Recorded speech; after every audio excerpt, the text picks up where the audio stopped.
uncommon. Yo, everybody, we're live. Yo. Get your ass up. It's a special day because Zay's ass is up. Zay's ass is awake during the daytime. Yeah. What's good? AB, you in the comments section. Lamar, the Zip. Zay, I spent an extra minute or two today playing with a little intro. I'll have to get like a little something to represent you. This is very brief. Yes, sir.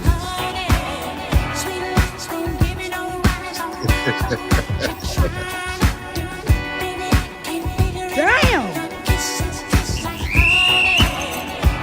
You like that music, fanboys? That's weird. It's not actually showing the correct video. I don't think he wanted to pick up the... No, 2 fouls. There it is. Yourself. Here we go.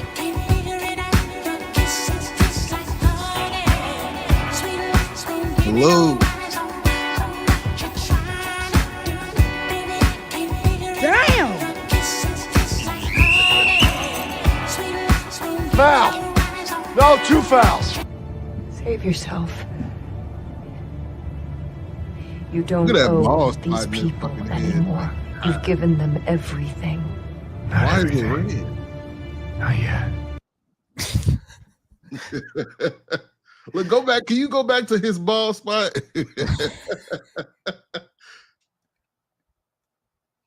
Oh my God. So Zay, Luka's given everything he can. It's not enough. I think LeBron wants his hair next. Yeah, he like, please. I think Luka has to give up his hair. Like, yep, with that hair right there, that make me the GOAT. Yep. Hey, good afternoon, everyone. I'm curious what people think about the noon start time instead of the 9 a.m. Pacific start time. Yeah, let me know, because I know a lot of y'all on the West Coast. We got some supers coming in. My dude, Doctor, said y'all got to talk about Bron doll too. Yeah, Bron got an action figure, man. We got to talk about what? LeBron got a Barbie doll that he got coming out. Oh, for fuck's sakes. Are you joking? Nah, Too Raw for TV have posted about it.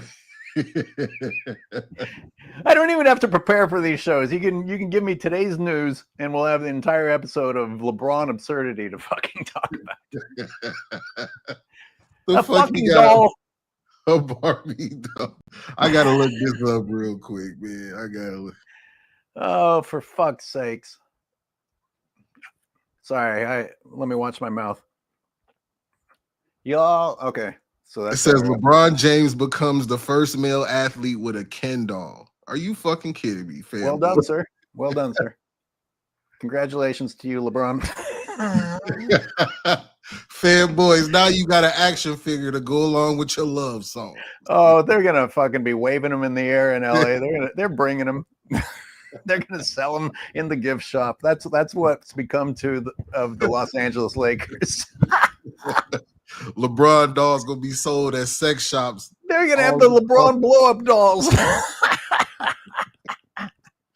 Wait a minute. Do they have a Savannah? They have a Savannah doll sitting there watching jealously of fanboys fucking LeBron because they want to replace Savannah so badly. Man, that's what's crazy. They really do want to replace Savannah. And that's what's sickening about it. Like, you're supposed to be joking. That's supposed to be a joke, but that is real life. That is real. Oh my God. Zay, what do we start with? My God. Man, it's a it's a lot going on. It's a lot going on. We're like 3 weeks out of that McAfee interview, and there's still more shit I haven't even touched on. But that's the But we have to move on to poor fucking Canadian guy that I used to like.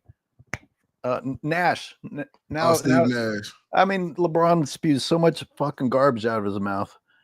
You cannot keep up. I seen Mind the Game episode 2 coming out, so I definitely got to skim through that and hear what. I wasn't even done with the first episode, so it's like it's a lot we gotta unpack in there. Like, there's not enough time, but we got so much to do. We got to get to it. You sound like the dude in the Matrix, the programmer.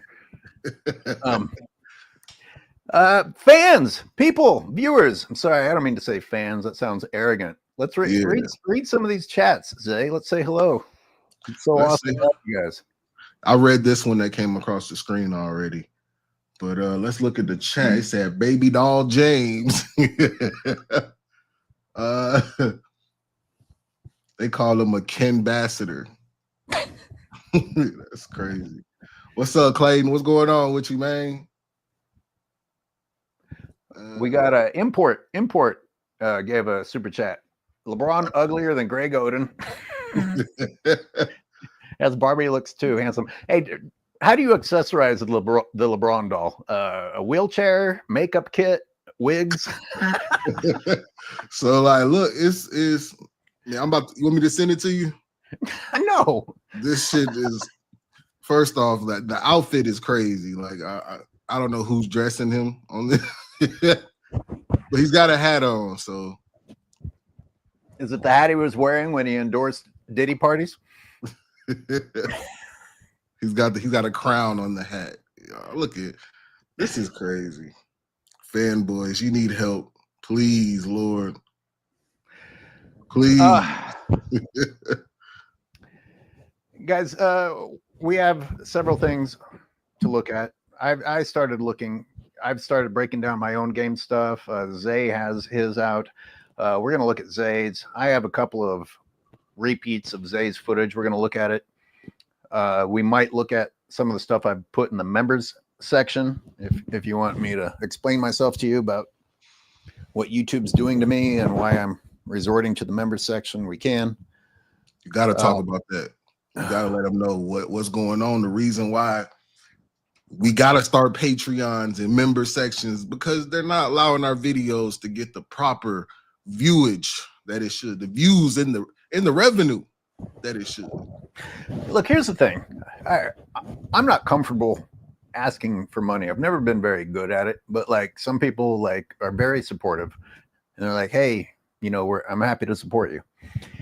And then you got a lot of people who are like, holy shit, I love tuning into your show. I look forward to it every week, but it's not worth 99 cents a month. And I was just thinking, man, if 50% of my subscribers gave 99 cents a month, I could not have to worry about any of this YouTube bullshit. Oh yeah, for sure. I mean, that's really when your budget runs out. It reminds me of shitty dog owners. Oh, taking family pictures with the dog, and oh, he's a member of the family, and then you go and buy food for the dog, and you get 70 pounds of fucking pure poison because your budget ran out when it came to feeding your dog decently. It's like everything. I love you, but fuck off. That's a fact, man. Like, so if they understood just $1 a month, which YouTube takes what, 50% of that? I don't know how much they take. They take 30%. Even Patreon, just $1. You know what I'm saying? They take 10 cents out of that. 10 cents. You guys don't know how many hours I've wasted this week trying to publish videos that they're flagging where they don't usually flag. Say, I'm talking about a 2-second increment. Like you can get away with 5, sometimes 10-second increments. Yeah. 2 seconds? I can't show you anything. I can't even make a conversation about a play when they're going to flag me for a 2-second increment. That's a fact. It's very biased. You know what I mean? Like you said, we want to tell them before I tell them about what you had to do in order. I just want some consistency because they changed the rules left and right. It's just like the refs in the NBA. Hey, if these are the rules, then do the rules. But like, this is craziness. Like you see the shit that's on YouTube. You see people basically reposting entire documentaries without getting flagged. And then all of a sudden YouTube's like, hey, we don't like you anymore. So you can't do 2 seconds. You're messing with one of our biggest partners. So we're gonna Copyright your content, man. Get you up out of here. That's right. I was telling Zay, I was like, I sound insane to be like, hey, when the powers that be tell YouTube we don't like that content, that something actually happens. But I mean, you have to explain it somehow. You do. Right. Put in the comments, people. If I started putting out LeBron suck ass videos, how quickly would YouTube start suggesting my channel? How quickly would I grow? I mean, let's be honest. That's why I'm surprised that I got the subs that I got, because you grew fast. Imagine if I was a Glazer. Like, hopefully, like, man, I'm thank you guys. I appreciate y'all for rocking with me from day one. A lot of y'all, man, I see a lot of y'all day ones in there. I seen somebody, hey, AOS, you gonna love this. Somebody said, my fanboy cousin, he said he wanted what? He wanted a life-size blow-up doll of LeBron so he could sleep with it. What is wrong with y'all? You missed the Sunday panel. The TNT overtime app that I recorded of the Lakers Warriors. Yeah. You can actually hear the fanboys screaming, "You're glorious. I love you." I actually heard it. That is unbelievable. You're glorious. I love you. What? You don't even tell your woman you love her every day. We love you, LeBron. Glorious King. Are you guys from a fucking gospel church? We love you, Bron. Our king. That's how they do, man. These fanboys they just be on a different level. Audience, I apologize. I don't know why I can't show the chat overlay so that we can all see it. It's a StreamYard problem. So just so you know, I'm not doing that on purpose. We can see the chat. I can see it. You can. It's not overlaid on the content. And you can see this one that I put up on the screen. You want to read that one for us from Siberius? Siberius says, I think you have to support things you believe in. Creating this content takes time and energy, and I will always do what I can to help. Fuck LaBarbie.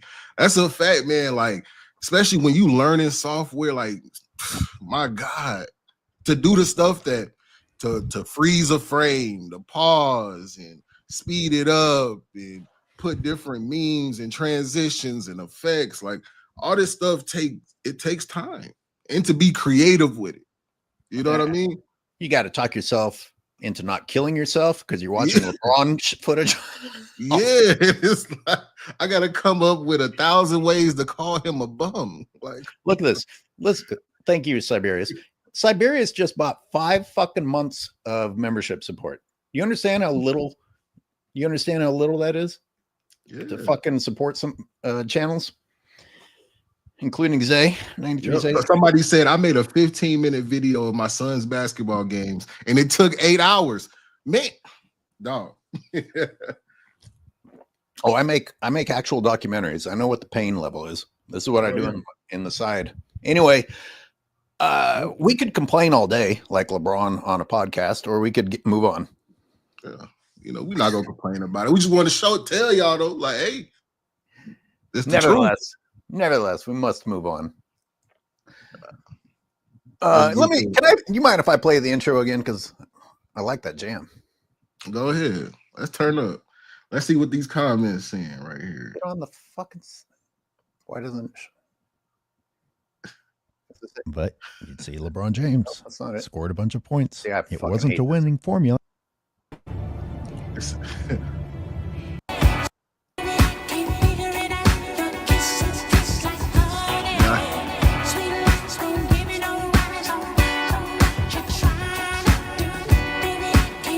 Damn! Hey. Foul! No, 2 fouls. Save yourself. That ball spot killing me, man. You don't owe these people anymore. They zoomed in on it. Oh my God. Like somebody been poking the back of his head. Like somebody just been knifing the back of his head up. Yeah. That's mean, man. You're a hater. You're a hater.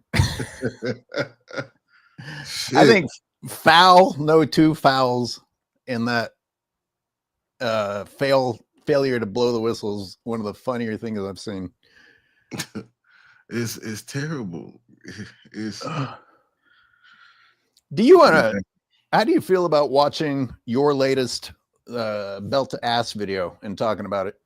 Oh yeah, we should watch it because man, it seemed like YouTube been playing with. Is it not doing well? I mean, not doing as well as the other ones, but you know, I was a little late with it because, like I said, those belt to ass take a long time. They do sometimes. All right. Well, everybody, if you want to look at the original, you go to 93Zay TV, and we're gonna talk about the video now. And by the way, thank you. I see some new memberships. I see you guys. I see you coming through. Appreciate it, members. I am terrible at fucking saying thank you. Let's just understand I'm fucking terrible about it, and I got to improve. I feel like I say thank you too damn much. I'll be like, thank you, Jesus, Lord. Can I hire you to say thank you for me? Yeah. I'm like, thank you, man. I come from the opposite of participation trophies. You have to fucking pull off a miracle to get any credit from your parents. Like, okay, I guess that wasn't terrible. Like, nah, man, I appreciate you. You know, AOH, you a real one. Like I said, you reach down from the. All right, stop it. I don't like it. You reach down like, hey, man, Zay, I'm pulling you up here. Come on. Okay. My dog AOH, he a real one. For real. You get me a VIP table when I come to Vegas. All right, how's that? I say less, man. We're gonna hit the tables up, man. No, I'm not any good. I can't do that shit. Don't stand anywhere near me when you gamble, or you will lose. Vegas take everybody dollar, man. It's been some people come in so happy, excited, smiling. When they check it out, they frowning this shit, looking at their phone, like, damn. I'll go to the pay the rent this week. I'll go to the penny slots and lose my entire savings. You fuck with the slots? You like the slots? No, I'm trying to be funny.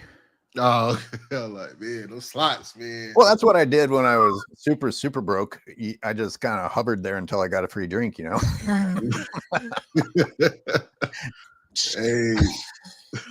Hey, I need another one. All right, let's get to this. Let's get to these videos. Didn't get to sort of finish out the way that I think every basketball fan would want, because of, you know, some decision making on some individuals' parts.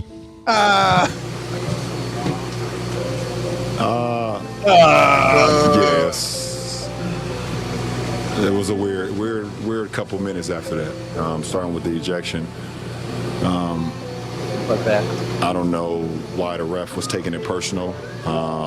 He had already gave Luka one, and Luka knew that. And Luka was going back and forth at that time with a fan that was sitting courtside, like Luka does when fans get to talk out of their mind, whatever the case may be. And Luka was going back and forth, and the ref took it upon himself to think it was, you know, verse him or whatever the case may be. But then another.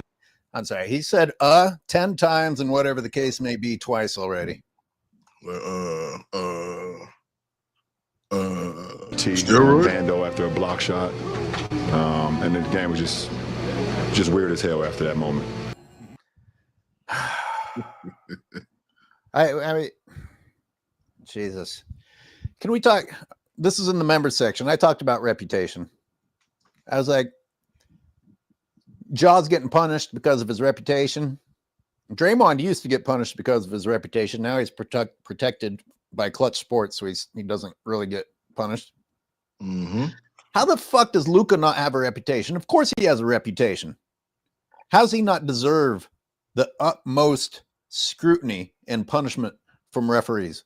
I mean, it's hard for me to watch as a fan at home, this guy relentlessly hounding the refs along with his buddies, LeBron complainer and Austin Reeves complainer. And the refs just have to fucking bite their lips all night long. They finally are fucking sick of it. And the ref's the bad guy. Time to investigate the refs. How dare the fucking refs? How dare you, fanboy? How dare the fucking refs be sick of these spoiled brat pieces of shit? Historical levels a free throw differential, and we got to investigate the refs now. Come on, man, knock it off. Historic. You were historic level of free throw differential. Are you serious? Knock it off. Yeah, let's make this even more basic. Why have we switched to talking shit to the fans is okay? That's still not like professional behavior. You're going to, as a player, just imagine you're going to set a precedent that it's okay to talk back to everyone talking to you. That's what, 70,000 potential people talking shit? Yeah. I mean, this is why, I hear you, but I disagree a little bit. Because I feel like we should be able to talk our shit, pop our shit.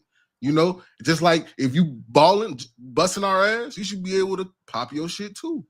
You know, I do believe that. My opinion. That's my opinion. What y'all think? Are you a multimillionaire on television being paid to do a specific thing? I mean, you can't. Yeah. My point is, you can't. You there's no time in the day as a basketball player to respond to every fan that heckles you. Oh yeah, for sure. No. So then why is it an escape route? Oh, he wasn't talking shit to the ref. Finally. He talked so much shit, the ref didn't know who he was talking to. But I just think it's such an escape route of still not professional behavior. Oh, for that sure. People are trying to okay it. It's like, oh, he was talking to the fan. What's the problem? How about if you shut the fuck up for a change? I think the problem is that the refs just really got sick of it, like you were saying. What's wrong with that? Isn't that the point of disciplining them? It's like, hey, hello, don't do this next game or I'll eject you again. Instead, the league is like, oh, how dare you refs discipline the players? That's what the refs are supposed to do, is it not?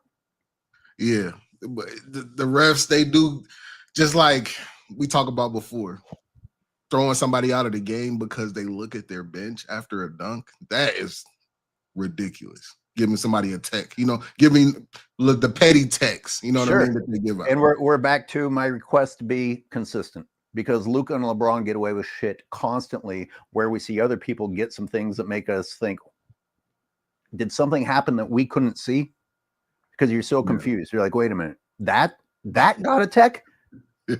LeBron James is like threatening the lives of refs' families every other play and is not getting a tech. And then somebody looks at a bench after a big dunk and that's a tech.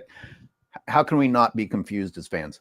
Yeah, it's confusing. It most definitely is, because we've seen LeBron walk down the court straight A line next to a ref to get the ref to move out the way to intimidate the ref. You know what I'm saying?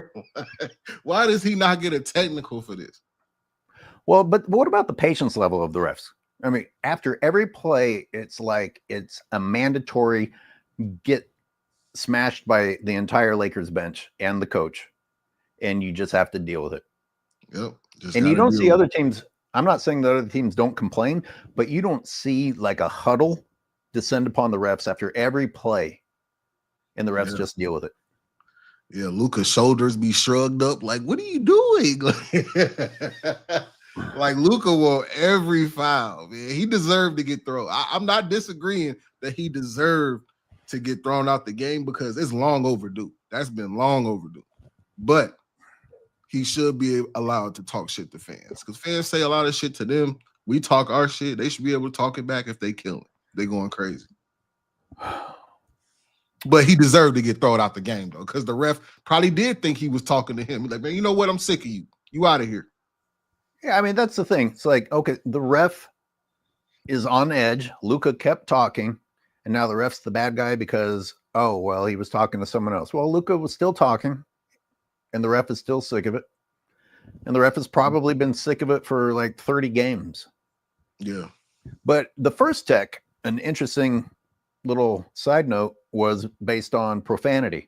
I hear LeBron James drop the F-bomb every game without getting a tech.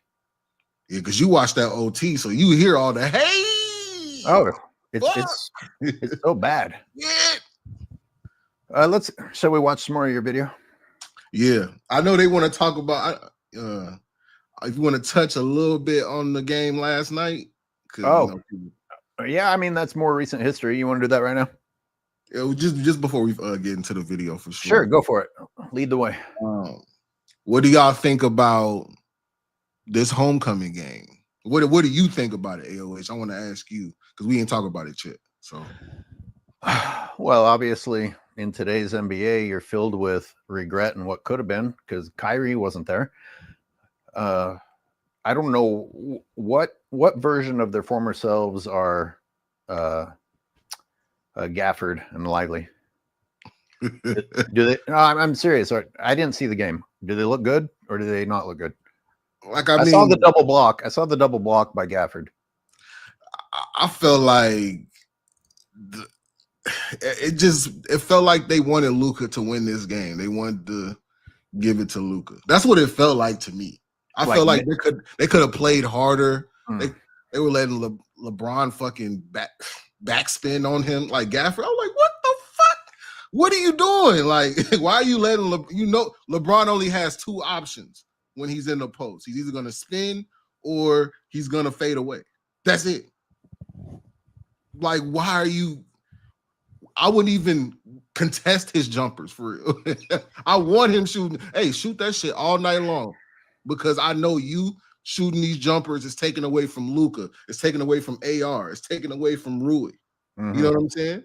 Because their points are more effective. They hurt you more. They're like, damn, we let Rui get us a back door. Oh, damn, Rui opened the corner. Even Gabe Vincent's points. Like when he scores 12 points, 12, 14 points, they're effective 12, 14 points. Well, Gabe Vincent was a starter for a championship contender. I don't know why people are so convinced that Gabe Vincent isn't good. That's them. They say, Gabe Vincent's stealing money. But according to how he played in the beginning of the season, yeah, he was stealing money. But he's being limited in his role. He's a spot-up shooter now. I was going to say, how do you know? Like he played a minute a game. Yeah. Here's Thanos snap feminism. Actually, the refs is another reason why LeBron could never play in the 80s and 90s, especially the 80s when the refs would talk shit back to them. Well, Zay, you were like, if the fans talk shit, the players should be able to talk shit. You going to extend that to the refs? Maybe the refs should be able to talk shit to the players. Yeah. Like, shut the fuck up, bitch. Yeah. Shut your ass up. Talk your shit back. I don't think that you should. This is what people do on the court anyway. You know what I mean? Like, this is what we do when we go to the basketball court. You get the YMCA, you at the street court, or you know what I'm saying? Wherever you at, this is what we do. Every player on every team would run to a podcast the next day to tell the world about the verbal abuse they suffered from the ref if the ref talked back. And how depressed they feel after it. Look what I give to my city. Knock it off. Somebody said, see, I see in the chat over here. I was looking at my chat. But go ahead. The live chat over here. Who do you think they're gonna give SGA the MVP? I mean, they decided that months ago, didn't they? Yeah, they definitely did. I mean, it actually makes the topic uninteresting now. I mean, that's one of the, even if you agree or don't agree, like when you make a decision way ahead of time. Yeah. Because, man, Jokic is playing with some trash. Jokic is really playing with some trash, man. I ain't gonna lie to you. I don't really have anything prepared on it because it's so weird, but like, do you have anything to say about Mike Malone getting fired? That's the second. See, man, they're just clearing the way for LaForty James. I mean, that's what people like you and I can see. I mean, when you remove the impossible, what's left is the improbable, and that's actually what is probable, continuing to clear the way for LaForty James. Okay, someone else. Let's see it in the chats. What the hell happened with Mike Malone? I would have thought that sports and fitness rants. I see you over here. I'm looking at the live chat now. Is he trying to call in? You trying to get in here, sports and fitness? I would have thought that Mike Malone's personality and Jokic's melded. So I'm not gonna jump to Jokic had anything to do with it. I don't know that he did or didn't, but that would be weird to me. I don't see why they would not run it by him. I don't believe that nowadays, in the way these players are and how quick they are to move around, I don't think that these organizations make very many decisions without them unless they're trading them. You know what I mean? That's what I think. See, like, and then he's the what? He's the fourth or fifth head coach fired after winning a championship? No. Within 3 years? Yeah. Malone? Yeah, Malone, Budenholzer, Frank Vogel, who else? I missed somebody on top of my head. It was Vogel, Budenholzer. You talking about Laker coaches? No, like after winning the championship. Oh, teams after winning the championship. Yeah, teams after winning the championship firing their head coaches within 2-3 years. Mike Malone just won in 23. He gone. Nick Nurse gone. Budenholzer gone. Frank Vogel gone. Yeah, a lot of people are saying Nick Nurse. Yeah, Nick Nurse. Yeah. They get you up out of here. Like, whoa. I mean, what's the value of a coach today? I don't know. What's your hypothesis about this firing after championships? My hypothesis is, I'm like, man, it's just, do they value a coach? Do they value the player? You know, I was talking to my cousin last night about this. My cousin, he was like, you know, Jordan played in the system. Kobe had a system. I'm like, man, you see that a system produces championships and consecutive championships. You know what I'm saying?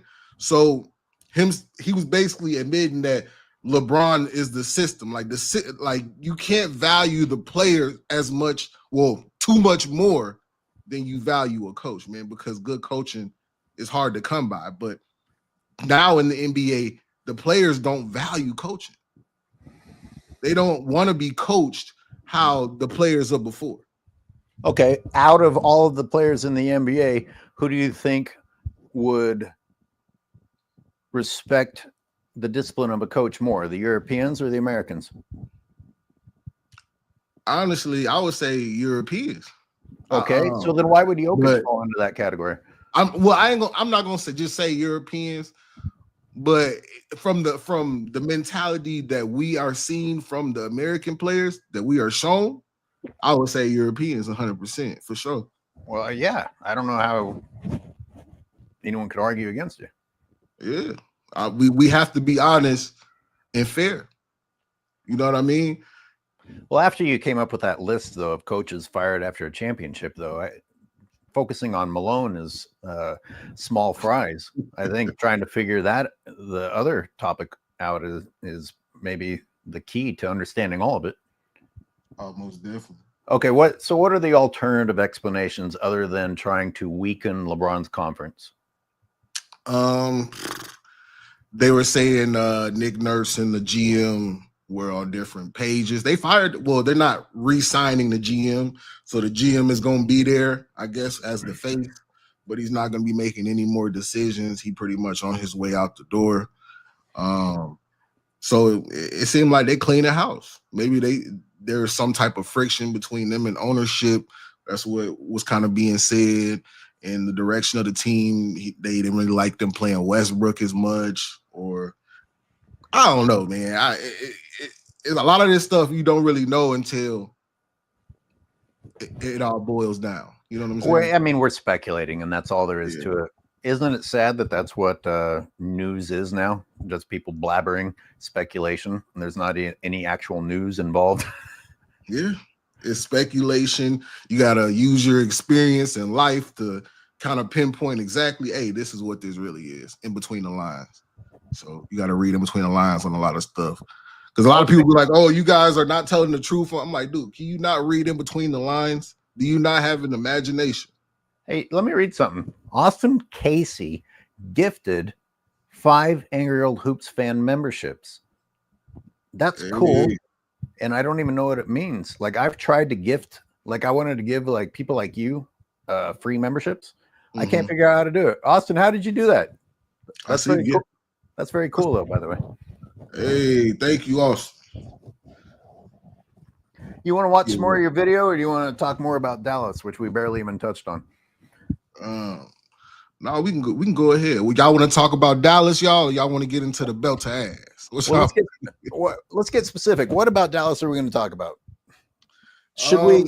How do you want to talk about whether or not it was fake and disingenuous to put the T-shirts out and have a tribute video when you booted somebody? Do you want to talk about?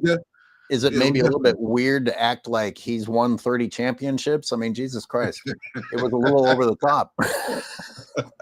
No, they definitely made him cry, man. They was like he was crying, man. Luka, I feel like he's been, not himself mentally since he left Dallas, but of course he doesn't realize that the reason why he's feeling this way is the person that's wearing 23 on his team. He doesn't understand that the player that's wearing number 23 cost you $115 million. You really think he doesn't know? I believe I could not. I don't know about y'all, but if somebody owe me $100, I'm like, man, what's wrong with you, bro? Like, but what's $115 million? What's he gonna do? I can't pretend. I couldn't fake with you after 115. I couldn't do it. I'd be like, no, one of us gotta go. I'm not re-signing. Hey, you traded me for nothing. Okay, get so this old man out of here. He truly doesn't think so, or he won't acknowledge it because of the detriment to his life in LA. I mean, Luka don't come across as that type of dude who care about like the spotlight in LA, doing the commercials, and that type of thing. Luka sound like he just want to, play basketball and drink beer. You know what I'm saying? He want to just turn up. He don't strike me as somebody who's gonna be all in the video, all in your TV. Well, you know what? I know Texas brews a lot of brews. California does too, and you can drink beer on the beach in California. Yeah. You can drink beer in the mountains in California and then drive to the beach in the same day and have a beer there for sunset. Yep. Take 30 minutes last week. See, I know he does love LA, but maybe he's like, man, he's one more year, just 1 year with them. I think if LeBron starts to go beyond one more year, I think it's going to be a problem. I mean, 1 year is the difference in somebody's career. LeBron, we act like that's no big deal for LeBron to hang on one more year. That might be the year that someone else had their breakout year. Mm-hmm. He, Bronny, other people are in the way. Okay, let's get our shit together. Are we gonna break down your video, or are we gonna talk about other shit? All right, we get to it. We got time today, y'all. We got time today. You know what I'm saying? We start talking about Luka and his shooting and Luka getting scapegoated, and I want to talk about the video I did, which shows that anytime LeBron James comes in third or fourth in scoring, the Lakers win. Anytime LeBron James is second or first, they lose. Mm-hmm. Siberia said something good up in the chat. He said, I think Malone is old school and the NBA princesses can't handle people not kissing their ass and telling them how great they are.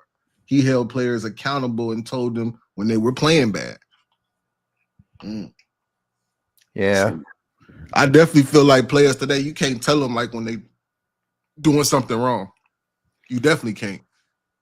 They're like, oh, you're hating. Everything is hate. Criticism is hate now today. You know what I mean? I drilled hate laser beams through my coach sometimes when he would make us fucking run for shit. I mean, I fucking hated him with a passion. And then we would go out and win games. You get mad.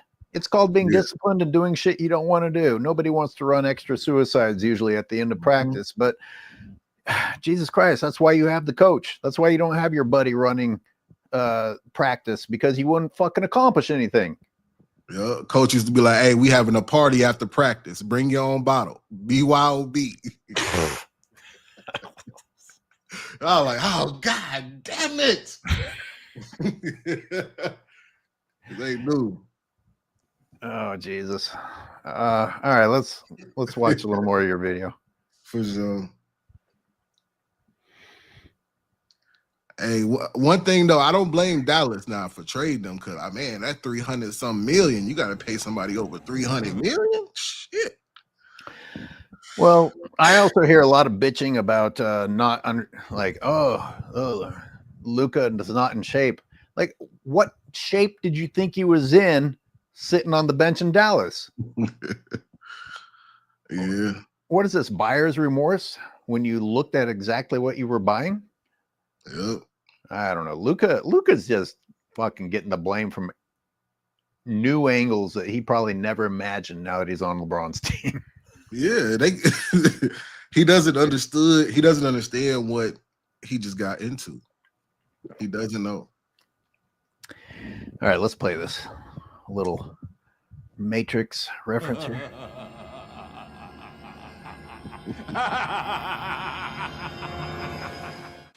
I wouldn't do that just yet. Cause your ass is mine.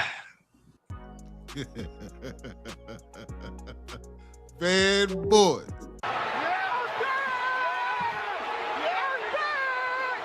It was all good a couple days ago. Y'all fanboys was on the internet going crazy. OKC, BET, GED, Lakers in 5. Shannon Sharp went on First Take, activating his hips. My cousin posting videos, activating his hips. So we go 1, 2. That's it. Jesus Christ, That's tight. it. I don't see any hip moving and shoulder rolling today. Fanboys, you're in trouble. Not only were you gifted the first game, but they were trying to gift you the second game. We're talking historic levels of gifting in the first game. SGA had no free throws in the first game versus the Lakers, and that was the first time that's ever happened in 1,200 days. Okay, we need to stop there because that statistic is something that was put out there a little bit, and then everybody moved on. Dude, how do you move on from that? Yeah. How did that not? 1,200 days? 1,205 days. Come on. Seriously, it's been over 3 years since this guy has not shot a free throw. Then all of a sudden he plays the Lakers on a pivotal game and he's not shooting free throws. I watched the first few minutes of that game. I felt like the Thunder were told to put in half effort. And then I saw Shea choose not to dunk on LeBron and LeBron get away with shoving him in the back. And I was like, okay, I can do other shit with my time. Yep. I see Kenyon Martin say like, oh, they went out on Saturday. They was out partying. Oh, come on. It was an early game for them. Man, have you not ever played sports after partying in your 20s? Like, come on. Knock it off. You used to go to the bonfires and all that stuff, man. Knock it off. Exactly. You're fucking young. You can fucking get through anything. Yeah. All Y'all right. see, hey, they did do that fire Nico chant last night. Well, Nico, I mean, hey, dog, we gotta talk about that real. Nico was hiding in the tunnel. You that fucking soft, Nico. You can't go out there and face the fans for what you did. oh, I don't think I would go out there. I was like, yeah, I did it. So what? So what? Well, yeah, I mean, it's either that you either go out there fully defiant. I don't know. Like, He hey, went out you there- know what? He went out there with the pussy ass and give away a Luka shirt and tribute video for the guy you fucked and the franchise that you fucked. So he was definitely like stuck in the middle. Facts, man. Like, look, man. Look, I did it. So what? The NBA made me do it. He doesn't strike you as that sort of person, though, I would assume. Nah, he's definitely a corporate guy. Hey, I'm gonna go. You know, he's one of those guys like he hires somebody to fire everybody. You know what I mean? He strikes me as one of those type of guys. If he's a CEO, like, yeah, I'm gonna hire him and he'll fire everyone on my behalf because there's no way he called Luka and told Luka that. You know what I'm saying? I could tell. Like Luka just found out he was traded, and it was like, what the fuck? Like, you feel me? Like, is this a joke? Well, this is a side topic. This was done against Luka's will. Mm-hmm. Let's say that LeBron actually did what he usually does with people and called Luka, telling him his plan. No way. Yeah, Luka does not accept that invitation. Not at all. Exactly. No. This is the most believable thing about Luka not knowing about that. This was a deal done behind people's backs to help LeBron James and fuck everyone else. Yep. Exactly. Why would Luka? Why? Other than going to LA, why would he want to fucking do that? Yeah. I mean, LA's not that good. I'm sorry. Luka is a one franchise type of guy. That's what he strikes me as, somebody who wanted the same jersey. He know people just bought his jersey. Dirk is a German that found happiness in Dallas. I think a Serbian can too. Yeah, and he got a black wife. When I seen Dirk come through with the aluminum foil, I was like, oh my Dirk, my God. Dirk is a real nigga, man. What, is she hot? Yeah, he got him something nice, man. Dirk, man, hey. I had no idea. Dirk got a black wife, man. I fuck with Dirk. For real. For real. Dirk had the aluminum foil around the plate. You already knew what time it was. It was something special in that plate. You know what I'm saying? So. And there's look at the comments. They like, yeah, Dirk the realest. Yeah, Dirk. Hey, look, yup. They know. All right, let's get back to some footage. Then we get the game 2 where y'all shot 37 free throws to OKC's 20, and 3 of those were technical free throws. Investigate the refs. Lord Jesus. Lord Jesus is right, Boosie. But let me tell you something about this good old God of ours. He don't like ugly. Luka Dončić, you've been staring down refs, arguing with refs all season long since you've been with the Lakers. And they finally pulled the plug on you. Fanboy's gonna be in my comment section like, he wasn't even talking to the ref, bro. Nope, I don't care. Hey, he been sneak dissing, sneak looking, talking under his breath to refs all season long. It's about time they humble him. But let's talk about Sugar Shea right quick. He had a 40-piece tonight. We are living in times where a man could drop 40 wearing a sports bra. Woo. Now let's talk about the anti-23, or should I say Mr. Minus 23. Minus 23, fanboy. 6 turnovers. Let's spend a couple of minutes. Everybody watching, put it in the comments. What do you think about the plus minus doesn't matter? All of a sudden it matters. Now it doesn't matter anymore. Have you not seen that pattern? Like, I've only heard them talk about plus minus once, and that was when they actually had to lie, because there's no fucking way LeBron's plus minus was what they were claiming it was. I did a video about it. I mean, you showed the team lose with LeBron on the court, and here's Rachel Nichols and Skip Bayless of all fucking people. Oh, without LeBron James, the Lakers are just trash. All right. Have you noticed this? I mean, when does plus minus matter? Plus minus, it matters only when it benefits LeBron James. You hater. That's when plus minus matters. That's when crazy. The plus minus show LeBron with him on the court being positive. That's when it matters. And for Skip, we already know Skip Bayless is so deep in the trenches, right? He's so down at the bottom. He got to resort to liking LeBron now.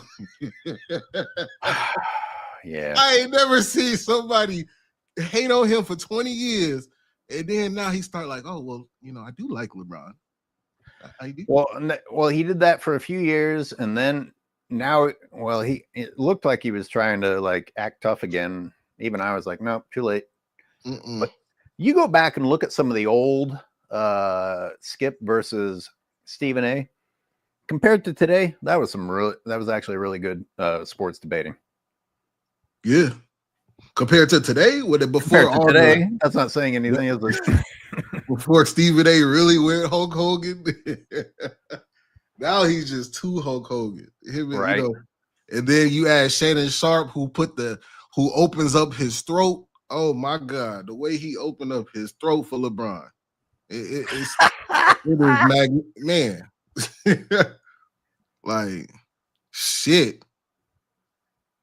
You know, you got now go ahead. AR23 plus minus negative 23. LBJ is closer to Favre than he is to Brady. I wonder how much post-retirement their careers will be like, because Favre has not had a good post-retirement career, has he? Yeah, with that taking food stamps out people's mouth, man. Jesus Christ. Man. Was it food stamps or was it a different form of no, it was donations for a foundation that was supposed to help kids at like an activity center that never went. The funds never made it there, or some crazy shit like that. Yeah, see, that's some slime ball shit. If that's true, you know what I'm saying? Allegedly, because I don't want them, you know. That's some slime ball shit. Hey, sports and fitness rants. He emailed me. I didn't see him chat it in here. Hey, I sent you the link. Feel free to call in. Back to the video. My God. Yep. I'm always gonna make the right play. Here you go. Yep. What the fuck, people? Do you know the Shannon Sharp soundbite? It's funny. You and I were thinking the same thing. I had that soundbite about LeBron James being a ball handler with just from this game, him looking like he's never touched a ball in his life. Yep. That's why I had to go follow. Yeah, let me put that in there real quick. Because he lied. LeBron does not have a handle. There's so many plays in here you're going to see where he could barely dribble the ball. And I took some of those plays and I drug them out in slow motion so we can truly appreciate how shitty he is. But, off the top of my head, Larry Bird was 6'9", yes? Yep. What was Magic, 6'9"? Yep. Okay, Shannon. Well, there's two off the top of my fucking head. How about Kevin Durant? Kevin Durant's a 7-footer. Who handles the ball better, Kevin Durant or LeBron James? It's not even a comparison. Because isn't Kevin Durant like glorified because we've never seen a 7-footer do this? Yeah. But I mean, I know Kevin Durant's in the shitter right now, but like the guy does some pretty crazy shit with the ball. No, he does. For his size, most definitely. He got some. What the fuck's Shannon Sharp talking about? Yeah. And it's the only time I've heard Shannon Sharp not only acknowledge how heavy LeBron is, but give him 10 pounds. Yeah, 260. He's like 260. I know it. I seen it. He's 10 feet tall, 500 pounds, and moves like a gazelle. Man, the way his glaze come off, I'm like, oh man, Shannon, you dirty dog, you know what I mean? Oh God, he's here. We're not going to talk again the rest of the show. Are you ready? Are you ready to give it up? Hey, let's go. Get my dog here. Ladies and gentlemen, are you ready? My dog. What's going on, Robin, man? Yo, what's going on, fellas? Shout out to my man Zay. Shout out to the Czar, the video footage. I'm not going to talk too much, man. I want to just come join you guys and listen in, man. Shout out to everybody in the chat, man. Thank you guys for having me on again. Yeah, it's never too much. It's never too much.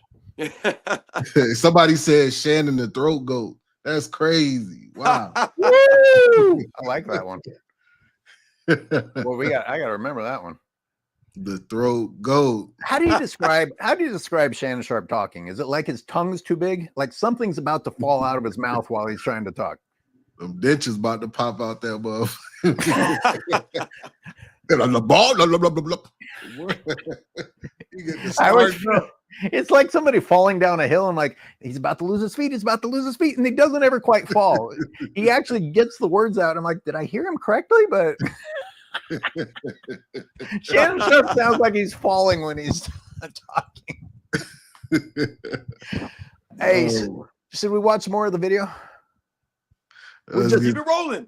We're just barely getting to the footage part of it. Let's go. The importance of active hands. Having active hands against the bum, he's gonna turn the ball over. Yep, terrible. Deflection. Let's go. We running. But you know who isn't about to start running? Bingo.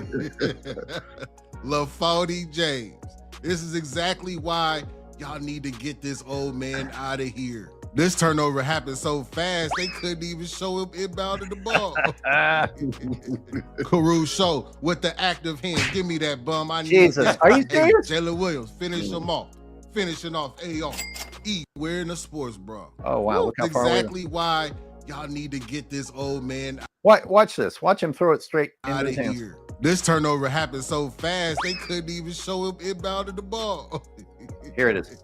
Caruso with the active hands. Give me that bum. I need that. Hey, Jalen Williams, finish him off. Finishing off AR. Easy. You know what I think it is? Sometimes, your mind moves faster than your body. LeBron just standing here. What is he doing? What are you doing? Me? Just hanging around. I'm just hanging around. 260-pound basketball players. Have you ever seen Well, he me done knocked able to over the handle the ref. ball? I've got that from another angle. It looks even worse, believe it or not.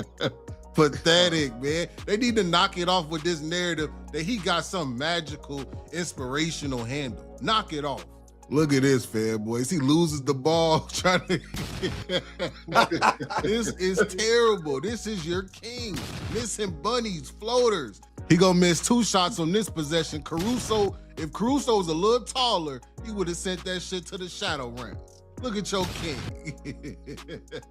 Look at his bag. Yeah, he go. Yup. Yeah. You not Kobe. Nope. Fanboys. What the fuck was he doing here? He thought he was Steph Curry. Look at him trying to copy Luka, trying to be like Uncle Luka. Nah, you ain't Uncle Luka, man. That boy was out there building youth centers. Build him up. Let's go. Look at him. He can't even shoot over Caruso. You know what Kobe would have did to Caruso? Come on, man. You out here using moves that you can't do. You ain't got no turnaround jumper. Why you keep using Kobe and Mike move? Look at this bum right here. He thought he had him one. Hard start, say, give me that, bum. You want to see a dead body? Instrumentals from my mama's Christmas party. Troubles on my mind. I still smell crime. Fanboys. Are you ready? I'm going to pause it there because we got to spend. I've got some slower versions of that footage. But we should acknowledge what we just saw. We should acknowledge some of the viewers.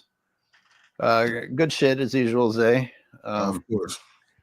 I mean, you got to pick and choose what to cover. Part of my problem lately is I try to cover the whole game. I'm exhausted after the first 5 minutes because LeBron is that bad. Go ahead, Robin. Roll. No, I was gonna say what that does when you watch LeBron James play. What happens often is that, they'll often talk about, the lowlights, right? And they'll be like, oh, you'll see a clip of Michael Jordan. You guys remember when they were doing the We Done with the 90s? They'll show a 5-second clip of Michael Jordan and they'll say, oh, Michael Jordan got no left. Oh, look at Michael Jordan here. And I've always told and joked around with these LeBron James fans, if you want to go low light for low light, LeBron James is undisputed low light for low light. You can take Michael Jordan's 10 worst plays that you can find and take LeBron James' 10 worst plays that you can find. I'm telling you something right now. Them 10 LeBron James plays are going to put those Michael Jordan plays to shame, man. So what we just watched right there is a classic example of that. The low lights. When we talk about the turnovers for LeBron James, these aren't just turnovers. It's not only the timing of these turnovers, which is egregious in of itself, but look at the turnovers. Look how he carelessly throws the ball in bounds, throws the ball to his teammates. This is LeBron James, guys. Talk about just cutting the guts right out of your team, especially in the fourth quarter turnovers. Yep. Last minute turnover. Not just the point differential, because what percent of the time do LeBron's turnovers turn into points for the team? 90? Yeah. So you lost your offensive points. You gave the other team points. You've got a 4 to possibly 6 point swing there, plus taking the wind out of your sails because you're like, are you fucking kidding me? Yep. No one on the team can do it. But I guarantee you, every single person on that team deserves to do what LeBron does. After every play, more than LeBron ever deserves to. Imagine the entire team with his attitude. Just every Laker out there. You know what's gonna happen if you do that? You're gonna get traded.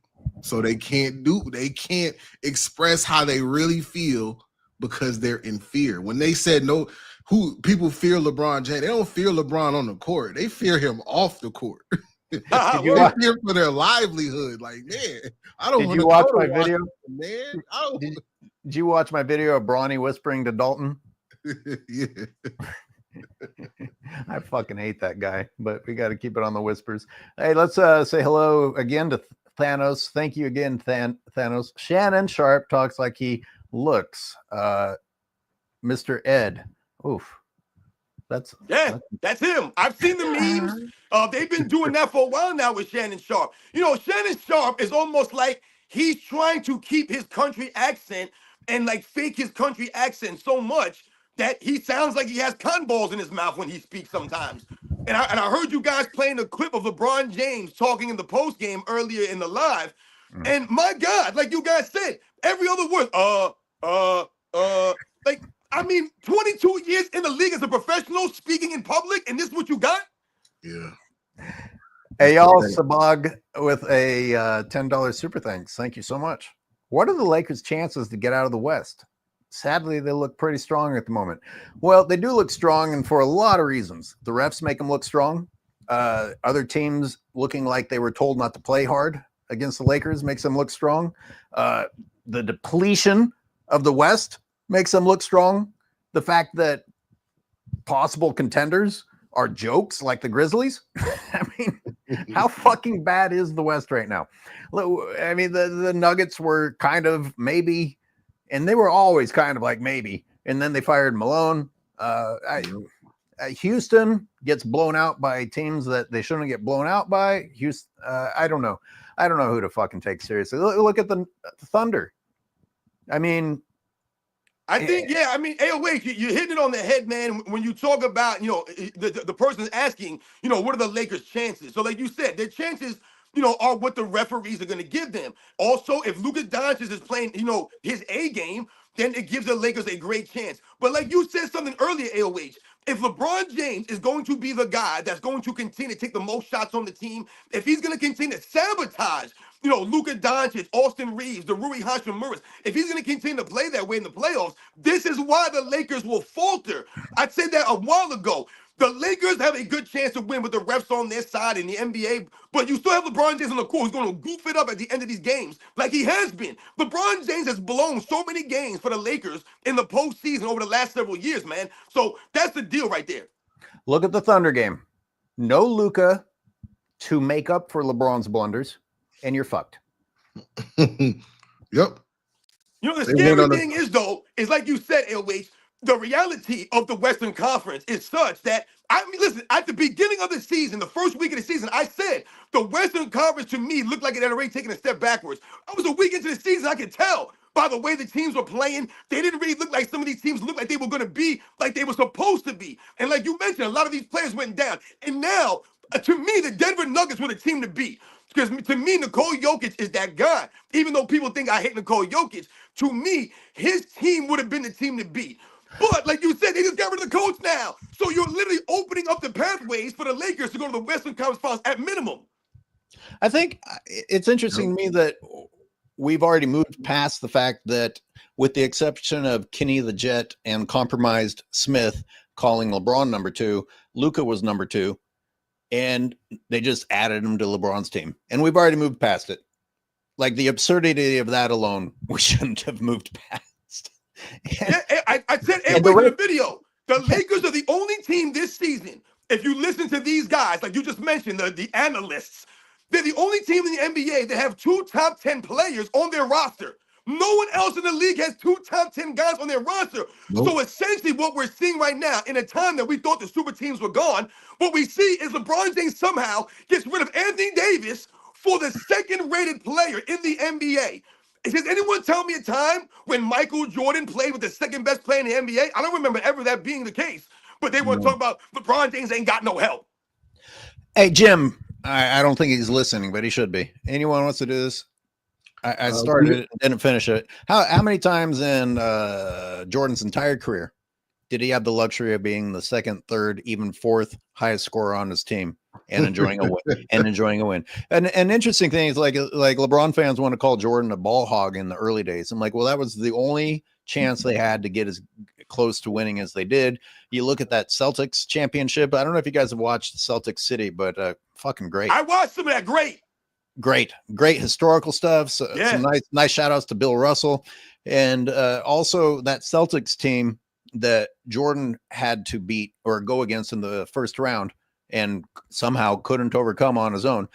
He shot 50% on scoring 63 against the team that is known and featured in documentaries as possibly the greatest team ever.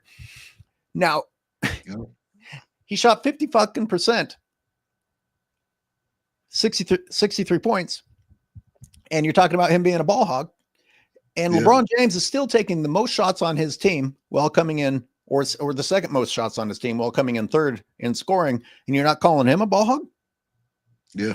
And every single time that LeBron James is number one in scoring, the team loses. In year 40, we're not talking about getting past the bumps of your first years in the NBA. We're talking about in year 40, surrounded by a roster so deep that the bench has two starting lineups from other teams. Yeah, literally. Those people on the Lakers bench are starters for other teams previously. Yep. And LeBron's still chucking up shots. Fuck you, LeBron. And by the way, please play every minute of the playoffs so that the Lakers will lose. Please. And you know what's funny about that, AOH, what you just said, is when LeBron James is not the leading scorer or, whatever the case may be, and you relate to Michael Jordan, and we're saying, Michael Jordan wasn't always the lead scorer, right? So there were games that Michael Jordan might have been off. But what did Michael Jordan do on the other side of the ball? He actually played defense no matter what. That's why I always tell people, the great players that were great defenders, you can always rely and fall back on your defense. Because your shot's not always going to go. Sometimes your shot's not going down. I watched Michael Jordan when he just wasn't making shots. And it didn't matter what he did out there. The shot wasn't falling for him, whether it was great defense or he was off or he was tied. But he always was there and present on the defensive end. So you still have an impact on the court. LeBron James won't do anything and play no D. But was it good defense for his age, Robin? Because that's what you have to add to everything now. Of course it was, because Michael Jordan was consistent. Like we said, in his mid-30s, Michael Jordan was still an elite-level defender, still making all defensive first teams. What we've noticed from LeBron James is that he cannot be consistently great at that level on both sides of the ball for an entire 82-game season for multiple seasons consecutively. He can't do it. This is why he stopped playing defense over 10 years ago. Let's look at some super chats. You got some super chat. From SC, he said the NBA is rigged for the Lakers this year. Rigged NBA. Yeah. You already know, man. You know, they moving mountains for LeBron James this year. Yep. You see Anthony Davis play like trash last night. Anthony Davis should be ashamed of himself for that game last night, man. I'm going to tell you that. I didn't watch it, and now it sounds like I don't want to. Anthony Davis ain't got no help. Can Anthony Davis get some help? Where's Kyrie Irving? Where's his help at? Yeah. Can Steph Curry get some help? Can any of these guys have help? No one has help. They always promote LeBron James for help. LeBron James has all this help, still doesn't get it done, and then they blame Luka Dončić. Listen, in a few years, Gafford is going to be listed as part of a super team. Hey, should we talk about how disrespectful it was for ESPN to mention Alex Ovechkin and LaFody James in the same sentence? Let's do it. Yeah, let's talk about that. Wait. Zay, read the super chat, and then we'll move on. Salute to Sports and Fitness Rants for the realism and consistency. Appreciate the effort in keeping their foot on these idiocracy narratives. And that's from Infamous Styles. And I think we got another one to read here. If you guys want to read anything. Infamous Styles, man. Thank you for the support, man. Hey, thank y'all, man. We appreciate this support. Like, y'all don't understand. He always comes through. Yeah. And Shoot to Jay. I appreciate all you guys. Candid criticism of AOH, Sports Rants, Passion, Zay, Charisma. I posted a video on my channel y'all will appreciate. All right. Yo, thank you for letting us know. Yeah, we're going to check you out. Shoot the J. Word. Shoot it. Meg. MJ played defense and was always the focus of other teams' defensive scheme, such that he created shots for teammates. LeBron, on the other hand, makes poor decisions on the court and isn't that skilled. I mean, I think we all agree with you. We looked at his skills, and I've got my slow motion video coming up. Are we ready to move on to that? You guys want to talk? I feel like all right, let's here's me, and let's get that up here. LeBron got to start it over. Look at Jay. All right, so these are all of LeBron's shot attempts, and I was pointing out how many of them are layups because he has a lower shooting percentage than Austin Reeves, and despite the fact that most of LeBron's shots are layups, you know, El Brico. I mean, and I think I slowed some of these down, but almost every dribble starts with him with the stiff arm. I was just about to say that, AOH. I'm showing all of them. It'll get slow motion here in a minute, and we can start to break it down. No triple threat position. It's an astonishing amount of misses.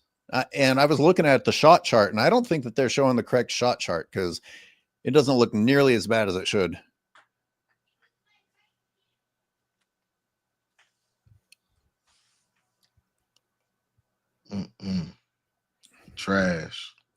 Trash. And cherry pick. There you go. Right at the rim. Get your shooting percentage up there, LeBron. Nope. And get the fuck out. Yeah. That. Oh, everybody hold on to that footage because you're not going to see it. Look at this fucking. Look at that's him the stumbling and bumbling. Look at him. Stumbling and bumbling. He's going to catch it on. 22 years in, the man can't do a simple crossover dribble. He's going to catch it on his thigh and hold it there for half a second. Oh, he already did. Let me rewind. There's a stiff arm. Yeah, here comes. Well, because he lost the ball, and in order for it not to be stolen, he has to commit an offensive foul that isn't called. Hey, get away from that ball that I lost. Hey, here it is, super slow. He dribbled it off of his thigh. And here comes the arm. Get the fuck out of here.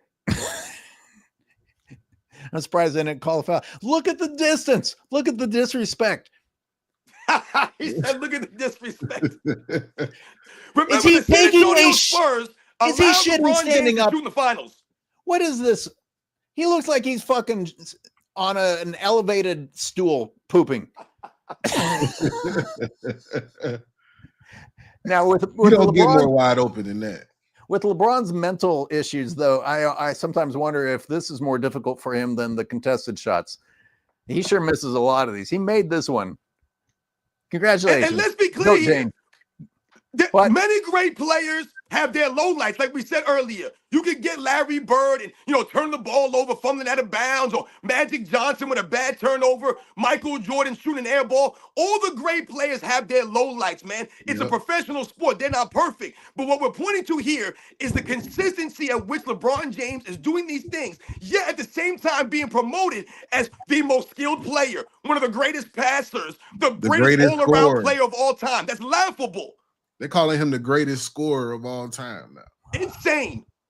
My cousin, this is what my cousin said. I'll be like, cuz, let's talk about something else, please. Like, hey, we got a super chat. I got a super chat from Jay Smooth. He said, just wait, 93. Ring number 5 is low. We got a fanboy supporting the channel. Look at God. Hey, guess what? You guys don't know this, but the Lakers signed me, so I'm going to get a ring too, and I'll be as much fucking value to that ring as LeBron James. You fanboys care how fucking terrible he is on the way to this fucking other ring that he didn't earn? There's no way that the Lakers are winning the championship this season and LeBron James is going to be the best player and win a Finals MVP. So at the end of everything, if the Lakers were to win, Luka Dončić is going to have to be the MVP of that. And that's not helping LeBron James' case against Michael Jordan. He's not winning. Fanboys, you have to stop this. You have to put pants on. Jay Smooth, I know you ain't got no pants on right now, man. You need to put them on because it's not happening. He is the reason why you're not going to win a championship. He's not going to play defense. He's not going to get back on defense. You see how many times you see him out of frame, he doesn't get back because he's arguing the foul. He's pretending like he's hurt. Come on, man. You got to read the game. You got to watch the game. Knock their head in, Robin. Go ahead. Knock their head in, man. Yo, listen, Zakis, you hitting them with the facts right now. They don't want to live in that reality. Like we were saying earlier, whenever you've watched the Lakers over the last several seasons, in the postseason, who's been the problem? It's been LeBron James. But the media won't tell you that. They'll blame Anthony Davis. They'll blame the bench guys. They'll blame Darvin Ham. Everyone else takes the responsibility, accountability for LeBron James missing them shots. You remember last season, guys, in the postseason. You remember, Zay? There was a game. The game was tied. There was only like a couple of seconds left. LeBron James got the ball at the top of the key, wide open for three. He chucked up a brick. I mean, so bad he almost broke the backboard. What happened on the following play? The Denver Nuggets got the rebound. Jamal Murray came down and hit the game winner. That was the end of it right there. Damn it. Oh, Lakers, man. I can't wait. The belt to ass playoffs, the playoff belt to asses are gonna be legendary. I'm trying to tell you, like, fanboys, I can't wait to show you real time to carry your cast. I'm gonna be the pallbearer, and you're gonna be the pallbearers this. We finna carry the casket home for y'all. Trust me.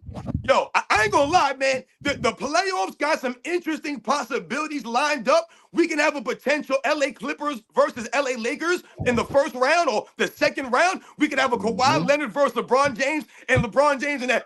Oh, damn. Kawhi Leonard's getting checked back into the game. You know, he might have that mentality. We might even see a Golden State Warriors versus the Lakers in the first or second round. And my God, I would love to see Steph Curry, Jimmy Butler, and the Golden State Warriors run roughshod over the Lakers because once again, we all know LeBron James been living in Steph Curry's world, man. Oh, yeah, it's Steph Curry's world, man. This is still his era. What are you talking about? This is still Curry's era. LeBron is so jealous of Curry. You see what he did for the All-Star game? When they knew Curry was going to be the focal point of the All-Star game, now he wants to sit out. Come on, man. Knock it off. All the people voted for him. Yeah. I'm sorry. That's like the longest. KOH is back. Drinking the Brother Thelonious, Belgian style ale, Thelonious Monk. It is not weak. You drinking some oil over there, huh? So we got a super chat. Robin, read this super chat. Can you see that? Yeah, shout out to Machiavelli for coming through, man. He says, shout out to the goats of YouTube. All of you are my bros. Yo, thank you very much, Machiavelli. Hey, Machiavelli, my dog, appreciate you. And truly humbling, man. Man, it really is, dog. Like, so I know when y'all first started, y'all like, man, what the hell? This shit is crazy. Like, my phone be feeling like, you know what I'm saying? It just be buzzing. I'm like, wow, man, they really love the content. We really appreciate y'all for real, from the bottom of my heart, for real. You already read this, didn't you? Yeah, I read that. Jay Smooth, he in there. He the fanboy. The fanboy support us, man. Hey, Jay Smooth, I appreciate you, my boy. Even though I gotta convert you, I gotta deliver you, I gotta baptize you. Yeah, you speaking from a place of experience, Zay. Yeah. I used to be just like you. You look young. I used to be just like you in the comment section. What? Hell no. Shoot to Jay. LeBron handpicked Luka after he watched him carry that Dallas squad to the NBA Finals. It's clear as day. LeBron out there playing NBA 2K, my team. Thank you for the super chat. That's a good point, man. We all saw what the Dallas Mavericks did last season. I think that's, part of the reason why the Dallas Mavericks fans are so hurt by that. Even Luka Dončić, they were just in the finals last year, man. So you were making some progress. You were starting to make some noise. You had, we know Kyrie went down, but you had Kyrie Irving there. You had a squad. So yeah, it's crazy that's a good point. Yep. He's like, wow, he got Kyrie back to the finals. Oh, he could definitely carry me. He could definitely carry me. Yeah, I need him. And I'll take all the credit. You know what I'm saying? Yeah, carry me while I take all the credit. That is LaFody James' motto. That was the L, Paul. He was paused like an L. Yeah, let's I wanted to talk about that. Look at him pretending like he got hit in the face. Y'all seen that? Yeah, that's what I want to talk about. We'll get. All right, so here was the. What the fuck game is this, man? Okay, so look, I don't even like it when Curry acts this way. What the fuck is he doing? What are you doing, man? You doing the Jordan? Now look at this. Look at the zoom in on this guy pretending like, and he starts complaining to the ref. This dude's trying to make his nose bleed, shoving his finger up it, crying to the ref. Every fucking play, the refs have to suffer through this shit. Every fucking play. Look at him berating the ref. No one touched you, you delusional piece of shit. You fucking psycho. That's crazy. I can't believe that he always grabbing his beard and touching his face. He's looking at his arm. Dude, there's nothing wrong with you. Oh, there's a few things to look in this one. We got a super slow-mo it. Look at him fucking just hold it on his fucking hip and then recover. Did you guys see that?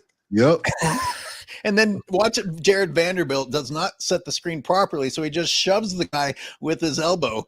Look at him hold. Look at LeBron hold that. Look at LeBron hold that against his fucking waist. Oh, I lost it. Here, let me regain it, and let's just pretend nothing happened, and then watch it Vanderbilt. Get the fuck out of here. That's an illegal screen. Yo, listen, hold on. Pause that, AOH. Listen, this is very explosive right there. All right, when we talk about how the NBA is right now, let's not even think about LeBron James, guys. Everybody in the chat, let's not even think about LeBron James. This is what we're talking about when we say the standard has been lowered. When you're allowed, it's not just LeBron James. All of these guys are allowed to get away with this nonsense all of the time. That's not basketball, guys. Let's be real here. That's really egregious. I saw Michael Jordan get called for 3 palming violations and travels in an all-star game.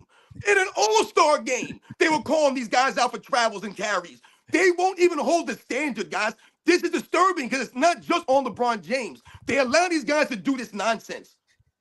I'm not a ball handler. Like, I try to do the Rodman thing. I bring things to the team in other ways, and I can dribble better than LeBron James when I was in junior high. I mean, the man. It's crazy to me that this man is 22 years into his game. 22 years 22 years. Yo, Zay, say it again. 22 years. Fanboy. 22 years in his game, and this man can't do a base. Listen, like you said, AOH, none of us are sitting up here saying we're the greatest basketball players. I can dribble better than LeBron James or this guy or that guy. I've never once said any of this stuff. I could have played in the NBA. None of that. We're talking about professional athletes and comparing them to their contemporaries. And you're in the NBA for 22 seasons, and you wanted people to believe that you've been working on your game all that time? Where's the evidence of this? You got to show me. No evidence. Yo, this man should have the handles of Steph Curry by now. He's posing next to tonal machines. Not only has he played professional for 22 years, he's had a basketball in his hand for at least 30 years and does not have a handle.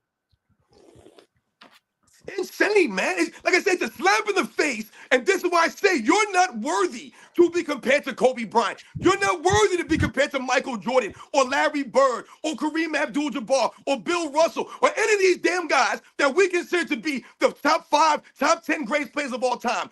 And you talk about you never working on your damn game, dude. You still shooting air balls from the free throw line all these years. Hey, Robin, do me a favor. What's my shirt say? LeBron is, I can't say that, man. LeBron is a B word. Oh, you know I don't curse. Good for you. LeBron is a biatch. That's the thing, man. It's unbelievable. Like, you can't sit here and tell me with a straight face that LeBron James put in as much practice and work and effort as Kobe and Michael Jordan. You just can't. Oh, shoot to Jay. I don't think we can talk about autistic people, but just replace that word with something else that people won't pretend to be offended by. Oh, we got uncut hoops in here. Uncut. 22 years in the league. Just insert AOH. 22 years in the league, and LeBron got the fundamentals of an AOH emo 14-year-old touching a basketball for the. Oh yeah. Oh, hey, in that Mind the Game 2 episode, I got to do a video on this. LeBron talked about why he leaves the court early. Oh, for fuck's sakes! He said he leaves the court early so he can get a head start on treatment. I knew you were gonna say that, Zay. Are you serious? Hey! He was in the game against the Pelicans in a blowout with 3 minutes left. Mr. I need therapy. You fucking goddamn stat padding piece of shit. That's the lamest thing I've ever heard in my life. Yo, shout out to Uncut Hoops again, always coming through, man, and rolling with us. See, this is more of another nail in the coffin to what we're alluding to when you're not worthy to be compared to the other all-time greats, man. Come on, man. There's no excuses for this stuff. I think I never see the response.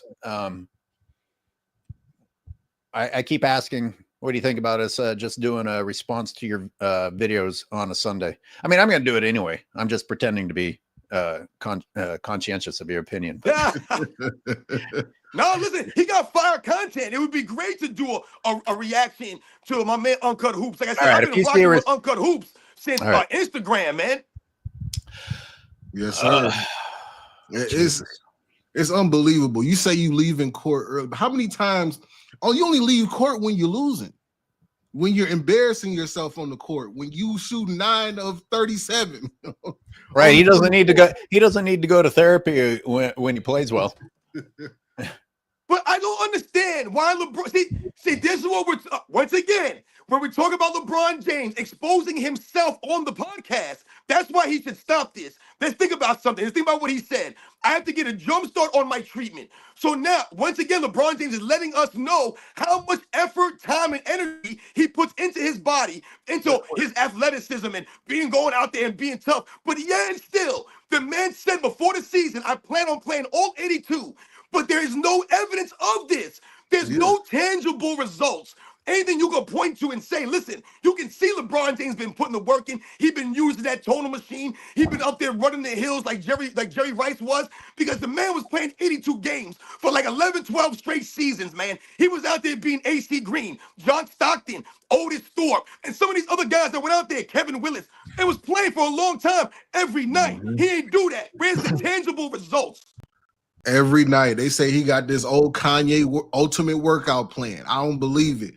You know what I'm saying? He went on record saying, oh, I'm going to play 82 games. 2 weeks later, not even 2 weeks later, he's missing his first game. Yeah, but if he would have had his way. But you know, if I had it my way, I'd be out there playing. Yep. Mm-hmm. God, it is really the era of the woulda, shoulda, coulda bullshit. I mean, you think about it, man. If you're LeBron James, man, I know I'm rambling on, guys. I'm sorry, man. I'm talking a lot, man. Forgive me. But listen, you're looking up to guys like Michael Jordan in the previous eras.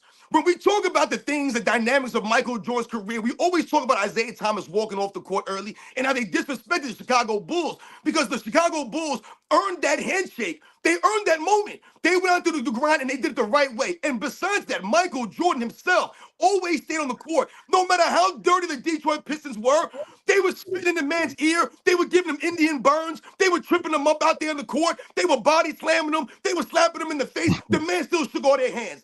But they didn't reciprocate that. But I told you, at least Isaiah Thomas walked off with the team. Yep. This dude, LeBron James, walks off by himself. Yep.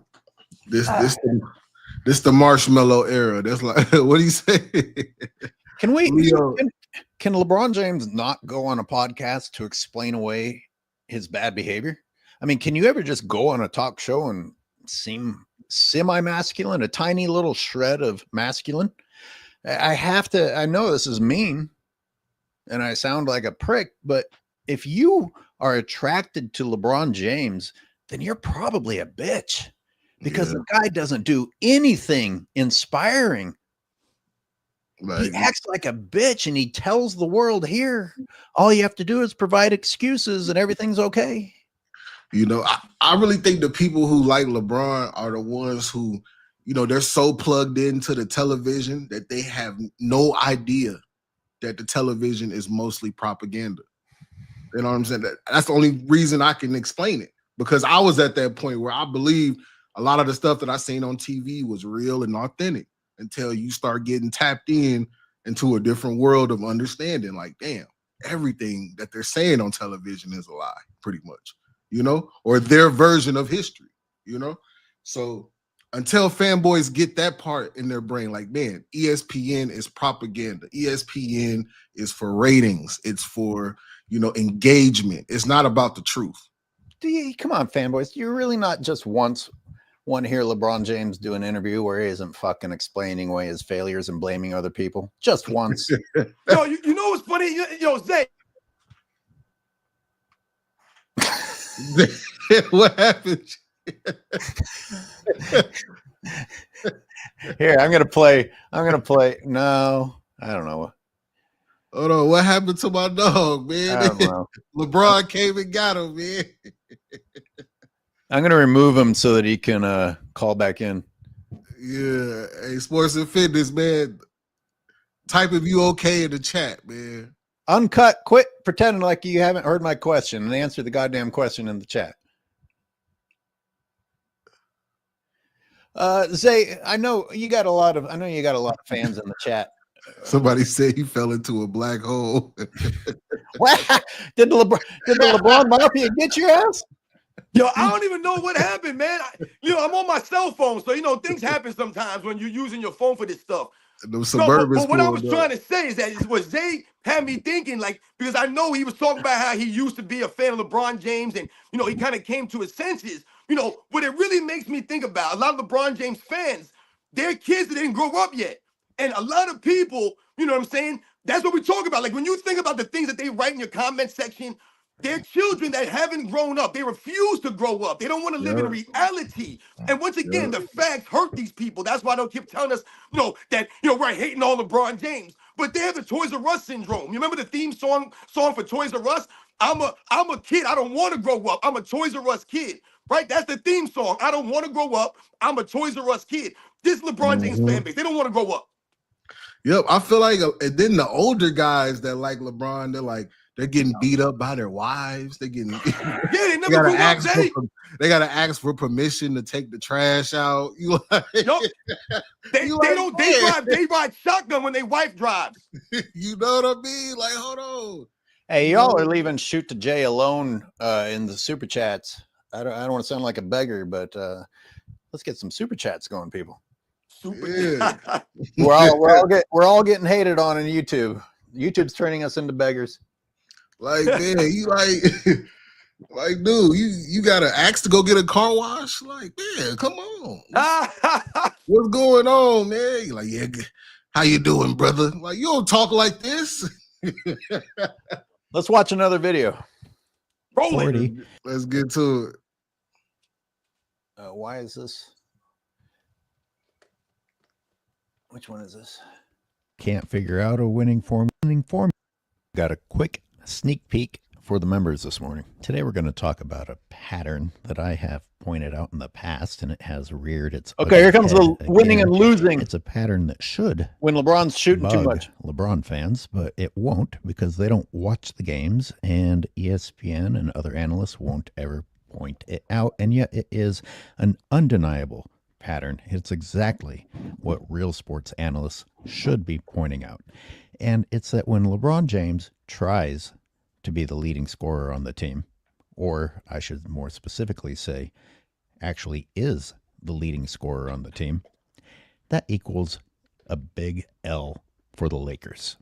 Yep. This happened all the time when he was chasing the scoring record. Oh, yeah. They were losing left and right, but you'd see LeBron James scored a bunch of points. It wasn't a winning formula, and at age 40, he still can't figure out a winning formula or does not care about it.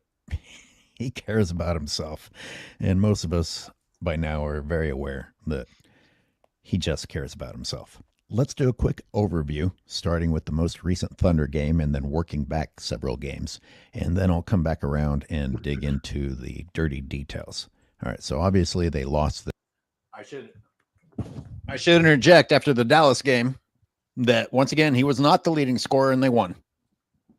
Yep. This game. And what's different?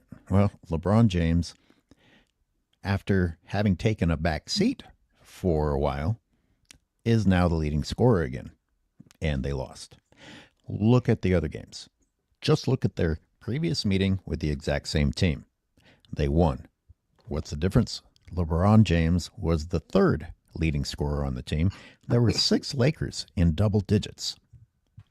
Prior to that, they played the Pelicans and won. I mean, it's the Pelicans. It's almost not even worth mentioning. But once again, if we're looking at the pattern, LeBron James is the third highest scorer.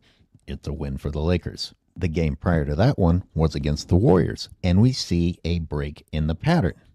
Well, no, it's a continuation of the pattern. We see a break in the scoring pattern for the Lakers. LeBron James is the leading scorer. Lakers lose. The game before that was against the Rockets. The Lakers are back to winning. And what do we see? LeBron James, the fourth highest scorer on the team. The pattern's getting pretty undeniable at this point, but let's keep looking. Against the Memphis Grizzlies, the Lakers win. Where do you think LeBron came in scoring? Third. I got to spend a little more time on this one because of the headline. The headman Braun leads the Lakers. He was third in scoring on the team. How did he lead them? He didn't lead them in assists. He didn't lead them in rebounds. He tied for first for the most turnovers. He was the 6th in shooting percentage. In fact, the only things that LeBron led the team on were shot attempts and turnovers. That's correct. He stole the glory while not leading in anything except for shot attempts and turnovers. And the shot attempt part is really important because remember, he came in third in scoring and yet led the team in shot attempts. Oh, wait, my bad. He led the team in steals. He beat Luka by 1. He beat one teammate by 1 in one category. I take it all back. Go James, go James, go James. My cousin said that like, he's like, break go in the pattern. Cuz, are you okay? Hey, this isn't new. I've been pointing this out for years. When LeBron James decides he has to feed his ego, the fucking team suffers. And it's been going on for a very long time. And even when, I don't know, Rich Paul and everyone else tell him, hey, we got to bring Luka in to save your ass. And he's like, oh, okay, I'll, blah, blah, blah. And every now and then he just can't fucking stop shooting. You saw that ridiculous game. Why does LeBron James flop around and do one-legged shots like Steph Curry? You've never once in your life been known as a perimeter shooter. Never. What are you doing? You can't dribble. You can't fucking dribble. Nope. Stop holding poses after your bricks. And they'll use that one season where he selectively shot threes to get 40% from the 3-point line as him improving as a shooter. And that shooting percentage is down this year. His shooting percentage is down. And remember, Zay, that season that you're talking about is the same year that I just mentioned when LeBron James in that very postseason was wide open for 3 with the game tied with seconds left against the Denver Nuggets, and you were shooting 41% from 3-point range in a regular season. Where were you when it mattered most? You bricked the shot up, and Jamal Murray came down, hit the game winner on the other side. Wait, when you highlight the shot attempts that LeBron James is taking, once again, let's be real here. And let's understand, there's been many games where guys take a lot of shots and they're the third scorer on their team or something like that. But we must also add the other things on top of that. That's what we're talking about. This is in conjunction with not playing defense. Not only not playing defense, but not getting across half court. Like I said, how many highlights have you seen of LeBron James Lakers when they're showing them, and you don't even see LeBron James in the highlight? He's not even in the screenshot because the man never came across half court. Robin, so these are the things we're talking about, and the turnovers, like you mentioned. Robin, it's a detail included in my video, but it was probably easily overlooked. LeBron is losing to Austin Reeves in points, but shooting more than Austin Reeves. Austin Reeves has a higher shooting percentage than LeBron James, and most of LeBron James's shots are layups. LeBron James can't beat Austin Reeves in shooting percentage with layups. And cherry picking. I love it. Fanboys. I love it. I'm rubbing off on AOH. You got 3 guys on the team averaging 20 points a game. What more help do these fanboys need? What more help does LeBron need? Do you really think, like, let's be for real. Hey, I gotta ask y'all, do you really think LeBron is gonna let Luka win a finals MVP over him?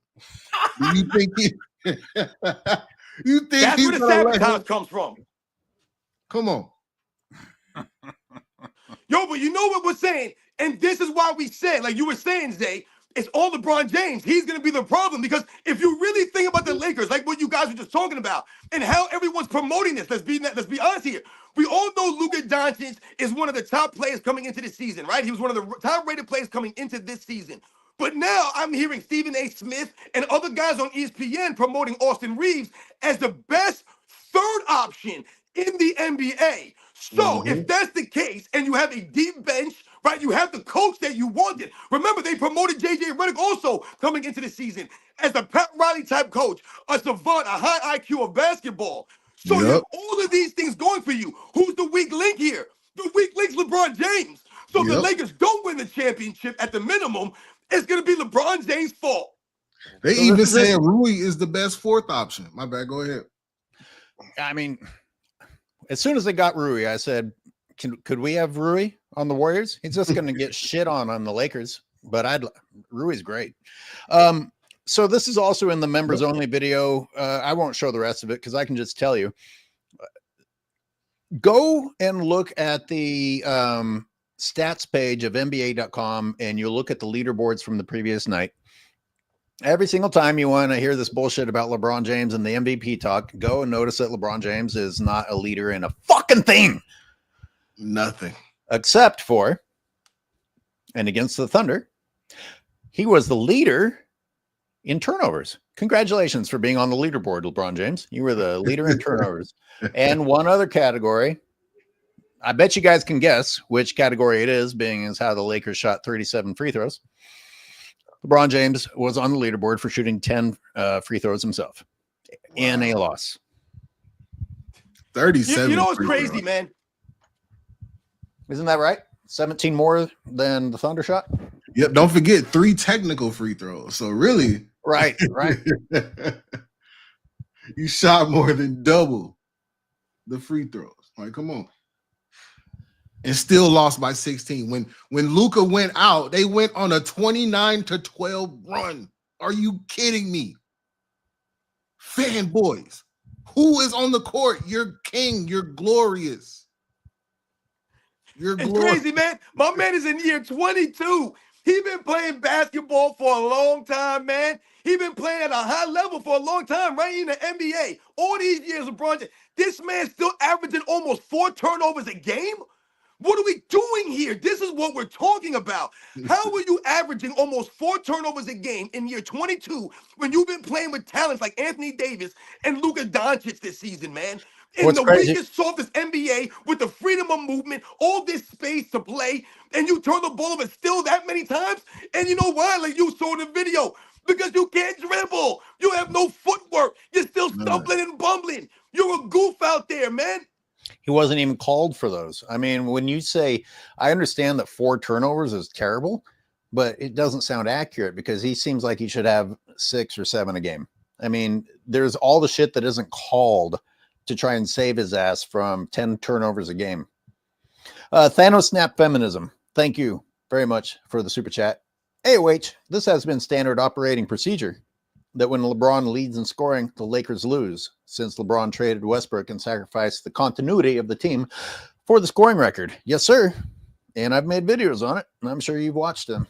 Thank you for calling attention to it. Yeah, shout to Thanos Snap, man. One of the great names out here, been supporting our lives for a while now. Shout to Thanos Snap Feminism. And we have Shoot the J back again. Thank you for your generosity. They treat LeBron like he is a shining example of black excellence and needs to be protected at all costs. There are countless examples of excellence better than him. If I were black, I would say that LeBron James is white. Yeah, listen, LeBron James up there with the black excellence, then that means Kanye West is. I mean, like, what are we talking about here, man? Like, stop it. We talk about black excellence. I'm thinking about guys like Denzel Washington, man. You know what I'm saying? I'm thinking about them type of dudes. Yeah. LeBron won't even do a podcast with a black man, right?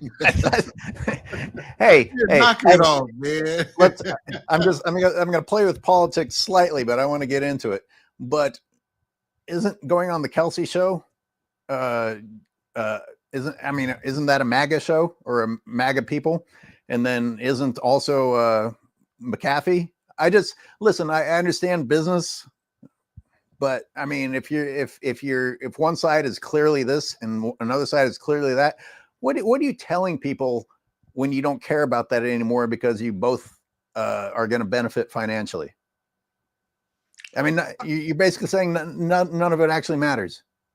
Yeah, I just don't understand why you would go on Pat McAfee's show, because Pat McAfee don't know a damn thing about basketball. And he admitted that he don't know basketball. I think he said he obviously knows football. He said he knows football and hockey. That's what I heard him say. He don't know basketball. So regardless of him being white or whatever, political views he have, I don't even do politics, man. To me, I live in the world of common sense and common decency, man. And I stand on the values. So once again, that's how I go through my life. I don't give a damn who you vote for, who you don't vote for, what you believe in. That's just nonsense to me. Because once again, them people are weird to me. If you're going to stand on a hill and down that hill because someone is the same political views, that's insane, man. If it don't make sense to me, it don't make sense. But this dude on a hockey show, basketball guys podcast, talking basketball. That's why you can make those comments about the 70s. Pat McAfee can't correct you.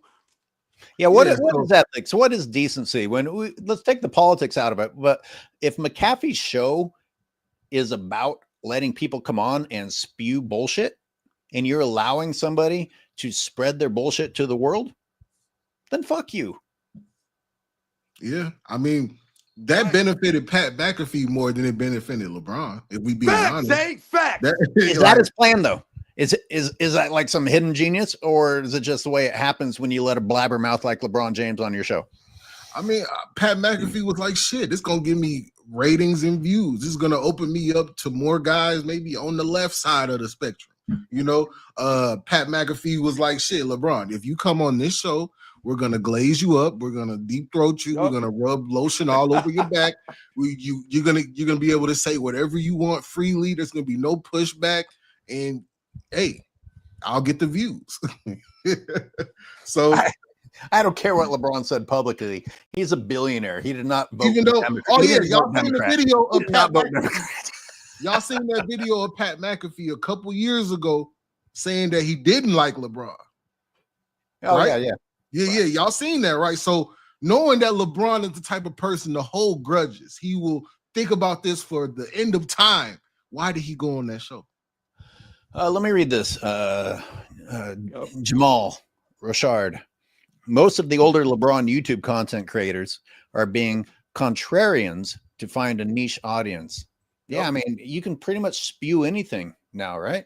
It's a shame. Yeah. And Pat McAfee, exactly what we're talking about. I mean, that's mainstream media. Hey, come on here and say whatever you fucking want to. I won't stop you. You know, what's really interesting to me, since I've been on YouTube for about a little over 3 years now, and the reason why I've always tell people that I'm humbled that they support my channel, and I always say real recognize real, the true basketball fans. I can tell by the people that watch my videos, by reading the comments that they leave, that they actually know the game and that they respect the history of the game. So in turn, I respect my followers, the subscribers, the people that, comment on my videos and like my stuff and, like I said, support us. I respect them because, once again, I can tell they know the game, and they know that I know the game because they know what I'm saying is facts. So once again, we have a mutual understanding there. When you go to the comment sections or you see some of the people that support these other channels, you can tell they don't know the game like that, and they don't respect the history of the game. They're only fans of LeBron James. They're not fans of basketball. Yeah, and there be bots in their comment section. You're like, man. Word. have a nice day, sparkling one. Like what? Like, that this shit ain't real, man. But no, I just want to say the same thing. Like I appreciate y'all for taking the time, whether you're leaving a good comment, you're a fanboy, you leaving a bad comment, we appreciate it. You know, we just like you. Just because we on YouTube does not mean we're not human. We have lives too, just like you. We got to take a shit and piss every day, just like you. So let me say thank you to the members, and I see some new members joining. And listen, becoming a member is a pain in the ass to push all the extra buttons and go through the transactions. I'm just trying to figure out this YouTube shit because they're crapping on me. They won't they're flagging every new piece that I try and put out. You guys that like the shit, I'm just trying something new. Like maybe members will just help keep this afloat. Maybe membership is the way to go. You know, but I appreciate it. Wait, listen, man, this is the deal. When you think about, like I said, man, I'm still new to YouTube. I've only been on here, like I said, a little over 3 years. When I look at some of these other huge YouTubers and these other platforms, and regardless of the content, what I noticed is that these people have been doing this for some time. They've been putting the work in, a lot of these people, man. Yeah, some people hit it big quick. You know what I'm saying? Some people catch fire. They might go viral, things of that nature. Yeah, we get all that. But a lot of these people, they've been putting work in for 10 plus years, man. When I think about someone like Too Raw for TV, man, and like I said, you know, he was one of the first people I seen on here. You know, I think about someone like Chronicles of Judah. You know, and I think about some of the things that these people were doing and things that they were saying. Yeah, it's not necessarily, like I said, how big you are, but, you know, how big your knowledge is. And once again, what you're doing out here. So like I said, my videos are basic, man. I don't have the skills that you guys got. And I really don't want to do those things. Like you said, Zay, we all got lives and things to do. I try to give people the passion. I try to give them the energy. I give them me. People know my name. They see my face. You know what I'm saying? They know who I am since day one. And that's what it's been about. Setting the record straight. So regardless of the money that's being made, the views that are happening, whatever the deal may be, yo, like I said, I was demonetized for a while. For no reason, basically. I don't even do much but put myself on camera. And they demonetized me for a while. It didn't stop me. I kept making videos doing the same thing. It doesn't make a difference, man. So once again, shout out to all you guys. Yeah, someone asked why it's being why I'm getting flagged. I mean, you tell me. I'm trying to figure it out. It's not like you get to talk to a human. You don't get to talk to a human. Yo, what I've noticed is that what happened to me is I was playing the Shaqtin' a Fool clips on my channel. I was taking snippets of Shaqtin' a Fool and I was putting them on as shorts. And apparently they demonetized me for stealing content. That's what they said. I was stealing content that I did not create on my own. And I did not make it my own by putting on it the way that I put it on the platform. So I was demonetized for like 6-7 months, whatever it was. And like I said, I'm not a big shot. I'm not making money like that on here. That's why I laugh when LeBron James say that I'm getting rich off LeBron James' name. I don't need rich, man. Are you kidding me? I'm far from that. Yeah, I mean, most YouTubers are using content. It's how much and in what way, but I'm getting flagged for 2-second increments. I can't show you anything if I don't use a 2-second or more increment. So it's made it very difficult. I mean, I don't know what the fuck. I mean, 2-second increment. Come on.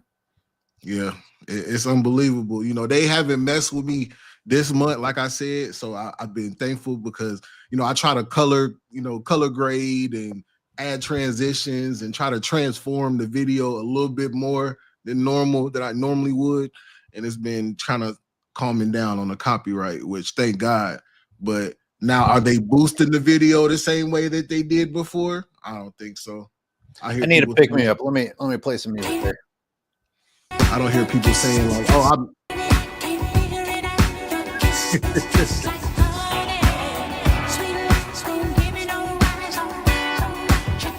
oh, I gotta. Damn! Foul! No, 2 fouls. Save yourself. God, save their head. God You damn don't it. owe these people anymore. No, y'all want to talk about that You've given PK them Subban? everything. Oh, yeah. Oh, yeah. We got a super chat. I got another super chat from Anthony Davis. Read it.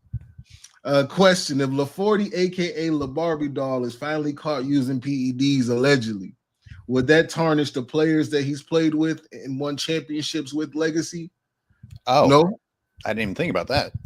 It'll tarnish LeBron's legacy. Will it? Will it?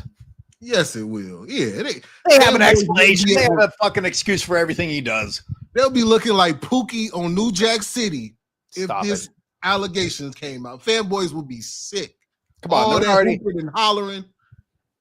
Come on, they're already claiming that Jordan used steroids in preparation for saying it's okay for everyone to use steroids. Jordan knock it off. Fucking use steroids. They'll just find a way to justify it. Come on. LeBron is bigger than Rui, buffer than Rui. Like LeBron is big, man. Like you're not. What do you think, that we don't know that he's big? He's fucking gigantic. And yet the only people that he can fucking take on one-on-one are people 4 to 5 inches shorter than him. He's a gigantic coward. This is when LeBron James gets exposed yet again. When you talk about everything you guys just talked about, you guys are mentioning, the chemicals and things of that nature. So let's say that LeBron James is taking chemicals. He's doing whatever he's doing. Once again, where are the tangible results? Why are you not playing 82 games? You know why you're not playing 82 games even though you have all these things? And that helps you with recovery more than anything, because LeBron James is mentally weak. He's mentally soft. That taking whatever chemicals you take is not going to do anything for your mental fortitude, your mental toughness.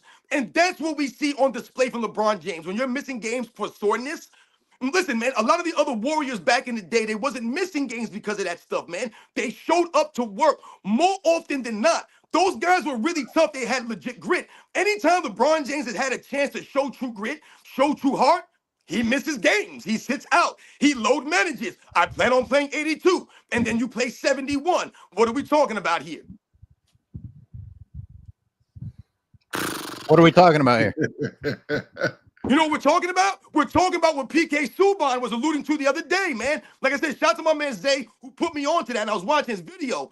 And this dude was actually offended that they were comparing LeBron James to Alex Ovechkin and the work that he put in all these years playing an actual grown man sport like hockey, where dudes could put hands on you, where you go around and bang into people and all of these things. This man was disgusted. He was actually offended, and I was actually offended listening to him speak after he was done, because all the things that he said were right on the money, man. Zay, you know the deal. Let's put this. No, go ahead. I'm sorry, Zay. No, I'm just saying, like, you can't compare it. Like, these guys come to the game in sports bras with their nails painted, man. Like, are you serious? They're people using their skate as a weapon. They're using their stick as a weapon. These people have 20 teeth combined on the team. You know what I'm saying? Like knock it off. These are guys that are enduring pain the whole game. They're taking blows that are painful the whole game, and they continue going. That's their sport. And you are being compared to guys that fall on the ground when they aren't touched and pretend to be in pain. You are enduring pain and continuing, being compared to guys that pretend to be in pain. I'd be offended too. Yeah, I seen somebody that said in the comment section, they was like, man, there was a player that took a hockey puck to the nuts and only took 7 games off, man. They're not wearing nothing. When PK Subban was saying what he was saying about the amount of games that Alex Ovechkin has missed in his 20-year career, I couldn't believe it. And this is hockey, like you guys 35. mentioned. Isn't that insane, Zay? That's insane. In 20 seasons. And you know what he finished it up by saying that really shut down the whole thing? Is when he started talking about the fear factor of Alex Ovechkin. And ain't no one afraid of LeBron James like that. And then he said, Alex Ovechkin played 20 seasons on one team. One team. Let me tell you the difference. Like with basketball, you could play basketball for 5 hours, and not necessarily you're not going to be pushing the ball. If you had a role, I'm rebounding, I'm passing, I'm defending, etc. You got to be on a skate for 5 hours. Imagine being on skates for 5 hours, how you're going to feel. And you haven't even touched a stick yet. The reflexes, I can't even really relate to. You can't even compare it. No, I lived in the Czech Republic for a summer, and the only thing on TV was hockey. So I watched it, and I was like, Jesus. What did I just see? Ain't no flopping out there. Honestly, I'm not unathletic, but I couldn't understand the shit that I was seeing. And you can't be no fake tough guy out there because they can pick the gloves off and put their hands on you. They can test your chin. You can run your mouth, and they can put it and test you. Yeah. Imagine LeBron. Man, come on, man. You know he's not fighting, man. You know this. Nope. Nope. Like, y'all really exactly. I mean, he's a tough guy. You know, I can't stand the fact that LeBron has a go-to that everyone in the league, every coach in the league, every player in the league, every fan like us knows, put a body on his ass when he comes into the lane and it's over with. And no one will do it. I mean, why would you not do it if you're a coach? You don't even have to be dirty. Just have Yabusele go in there and fucking block the lane, put him on his ass once or twice. I mean, the strategy of the Pistons, the strategy of the Knicks was to put LeBron on his ass because he's definitely going to beat you in the lane. He might beat you outside. So, hey, put him on his ass when he's definitely going to beat you. Yep. That's what I would do. You can't do that now. You can't use a strategy against somebody. No, but like you said earlier, AOH, like we saw in the video footage, he's allowed to use that stiff arm, man. You're talking about 260-pound stiff arm that he's allowed to use. So that once again neutralizes what some of these. See, I always say, how is LeBron James allowed to use physicality in an era where they keep telling us there's no physicality in the league allowed? Like you said, these guys can't do those things. So like you said, yeah, there are times where LeBron James is, whatever, and the defense is doing this, and they look like they have a strategy against them. But really it comes down to LeBron James, once again, goofing it up on his own because he's allowed to do like the man could put the ball on his hip. So not only can he offensive foul you with the stiff arm, he can put the ball on his hip, hold it there for a split second, change direction. His teammate could push the guy instead of setting an actual screen. That's what he has going for him before he even gets to the rim to take a shot. So all of that just before he even takes the shot. That's why it's on him at the end. Yep, that's a fact. We got a couple super chats. Yeah, read Anthony Davis. Another question: who's the target audience for this new Barbie doll? The fanboys who are riding around listening to the love songs. That's who it is. You know what? Let's let the fanboys answer. Who is the fucking target audience for this doll, fanboys? Hey, Jay Smooth, are you buying a doll, man? LeBron James is the kind of guy where he'll have all his people go out there and buy all these dolls from all these stores so they can say, hey, man, those things sold out in seconds, man. Look at that. Knock it off. Damn, Shoot the J. Shoot the J. Hey, shoot the J, man. What's going on, man? You done sent $100 damn near here. Is this your guy? Is this on your channel? He sent me one. I think he was on your channel. Shoot the J. I hope so. He been shooting the dollars today. Hey, shoot the J. We appreciate you, man. He said sports and fitness rants. I actually used Denzel Washington's American Gangster character as an example in my video I posted. We definitely on the same wavelength. Shout out to you, man. Yeah, shout out to shoot the J, man. Thank you. Much respect to all you guys, man. Like I said, it really means a lot. It's truly humbling. Like I said, that you guys come out here and support us, man. And like I said, it's really humbling when people actually want to hear what you have to say. LeBron, why are you diluting the product? LeBron, why are you diluting the product? You want to get shot in the head on the street? Oh, man, they about to demonetize it now. Well, I mean, I'm just, it's American Gangster. That's Hollywood. I didn't come I'm just referencing a movie. LeBron James ain't got the someone diluted the product. Washington, man. He ain't got the range of Denzel Washington, man. Denzel Washington, like I said, that's black excellence right there. That's class personified. That's what I'm talking about in my videos. When I talk about carry yourself with, honor and integrity, you know what I'm saying, and earn the respect, man, that's Denzel Washington. He's very well spoken. I seen somebody in the comment section said Morgan Barron took a skate to the face, got 75 stitches, and returned in the third period. Is that what you're talking about, where someone used the skate as the weapon? No, not that. Or was it like the Blades of Glory where he flipped through the air? And no, there was a player that actually died in the game because somebody skated and used their skate and cut his neck, man. Sliced his neck. The guy got up and was bleeding all over the ice, running to the bench, skating to the bench, bleeding all over the ice and fell over. Yo, that's crazy, man. Listen, I tell people, man, hockey The toughness is a minimum. That's the minimum requirement you need to be a hockey player at that level. You have to have toughness. Where we can point to a lot of these NBA players today, and we can clearly see these guys are not tough. That's why PK Subban put Kobe Bryant above LeBron James in that very same segment. Yes. And then Stephen A tried to disrespect Kobe, like, oh, no. Yup. Like, whoa. Because PK Subban respects Kobe. He respected Kobe's toughness, and he talked about the fear factor that LeBron James don't got that fear. They ain't scared of LeBron James. No, not at all. Why would you? You're scared of the referees. Why would you be scared of LeBron? You'll get demonetized. Exactly. Like I said, off the court. Off the court is the only time you're afraid of LeBron James. You got to protect your household against LeBron. You know what I'm saying? I seen some black Suburbans outside. I like, damn, LeBron coming to get me. You know what I mean? he got surveillance out there. You know what I mean? Man, to the Secret Service. You know? Wow, it's already 2:00. We've been going for 2 hours. I mean, How's you guys? You guys having fun. I mean, you guys want to take callers? I gotta. Yeah, I'm just about to say that. Can we bring? Let's bring some people on. I got like 15 more minutes. All right, for sure. Let's try to get them in quick. Then 15 minutes. No, y'all can rock without me. Y'all can keep doing it. I'm gonna. Shit, you two are gonna take on these callers. I gotta get ready for some actual work here. Let me get the link. Where's your fucking cousin at? Man, I hope he watching. Matter of fact, I told him I was going live today. We're gonna talk about in the chat here, man.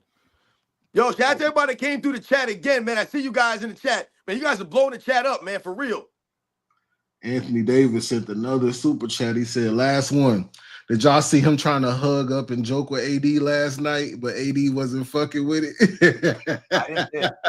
Yeah, AD, he like, man, get your lame ass on, man. I know what you did. You bum. Man, AD dealt with a lot of shit for many years. He definitely did.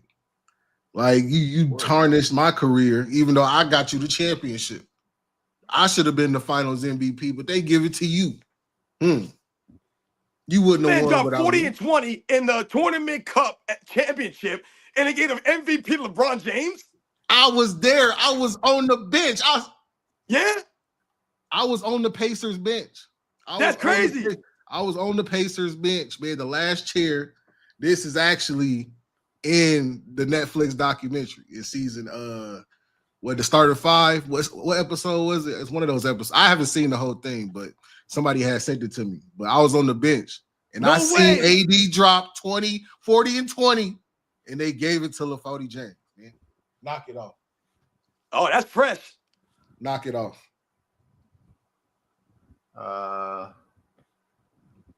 It's Shoot the J. Hello there. Shoot the J. Yo, am I on? Yes, yeah, sir. You got the flow, goddammit. Go ahead. Yeah, man, I'm willing to spend my money on quality. Yeah. Thank you. So I wanted to elaborate on Kobe Bryant and LeBron James, right? So there's a lot of coincidences with LeBron James joining the Lakers and passing Kobe Bryant on the all-time scoring list, and then Kobe Bryant dying within 24 hours of that. He passed Kobe Bryant in Philadelphia, the city where Kobe Bryant was born, playing for the team that Kobe Bryant played his entire 20-year career for. And what's even more odd about that is I remember watching the post-game interview the night before Kobe Bryant died, before he was announced dead.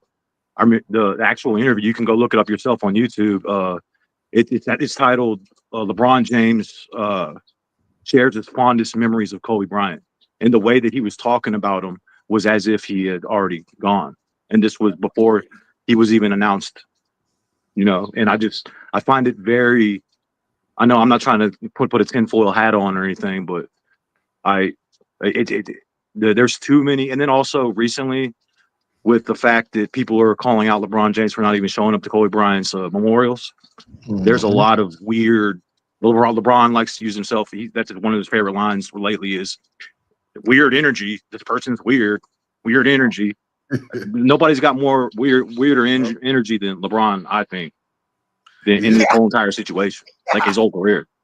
Exactly. It's weird, like all these fabricated stories and fabricated, fans. Like, come on, man. Like, this little girl was like 7 years old. How does she know who LeBron James is? You know what I mean? It's just too many different stories and things that he does that it just doesn't feel real, authentic. He's not authentic. So I definitely feel you. I mean, if Jesus Christ, if they hadn't just shoved Kobe out of the way like he'd been a roadblock, it's like, oh, thank God you died. This is more convenient. I mean, it really adds to it. It's like, Jesus Christ, could they have shit on him faster? Yeah, that's definitely it. Really feels like that there was this kind of attempt to kind of bury Kobe Bryant, and LeBron James is almost like a heel pro wrestler.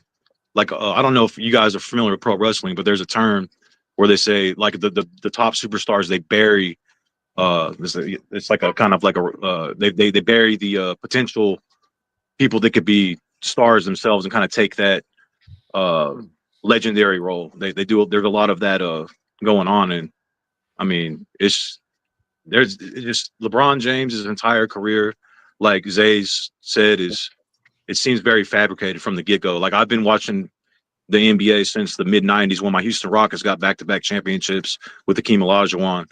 And, of course, Michael Jordan doing his thing in the 90s. To me, I think peak NBA was, in my personal opinion, I think it was like in the 2000s when you had T-Mac versus Kobe, LeBron versus Kobe, even back before LeBron started doing his thing. LeBron actually respected LeBron even up until the 2007 finals. And even that was still like, okay, young man, you got there, you didn't do your thing, but I'm gonna still give you a chance. You still got an opportunity to prove yourself. But of course, he went a different route, and that really kind of changed, my perspective. And I think, of course, a lot of other people's perspective on him because he decided to go that direction. And then us older, we get the bad rap because we're old school NBA fans, and they want to say we're all haters and we're nostalgic, but it's not really about nostalgia because we see what we see. And I think I'm pretty. Go ahead. We saw then, and we see now. They didn't see then; they only see now. And we'd be lucky. We'd be lucky if they're actually even seeing now. If we're being honest, they're probably not even looking at now. You can't shit on us because we have more information. Yes, we're old, but that comes with more information. But I want to, we're almost at the end, and yet, hold on. Let me just remind me, Robin, to come back to this. The weird shit about LeBron not being at the memorial, because you want to jump in? Just remind me to come back to this. No, keep going. No, okay. Can we talk about Mr. I need the media? I love attention. James supposedly said, I don't want the cameras on me. Bull fucking shit. When the fuck have those words ever come out of his mouth? He's looking for the camera. That dude is more likely to have had some fucking eyedroppers so that the cameras captured him being emotional than to say, oh, don't put the cameras on me. I mean, media whore of media whores said, oh, the reason you didn't see me at this is because I specifically requested not to be shown. And everyone on earth respected that. Do you know how many people wanted to get a shot for themselves?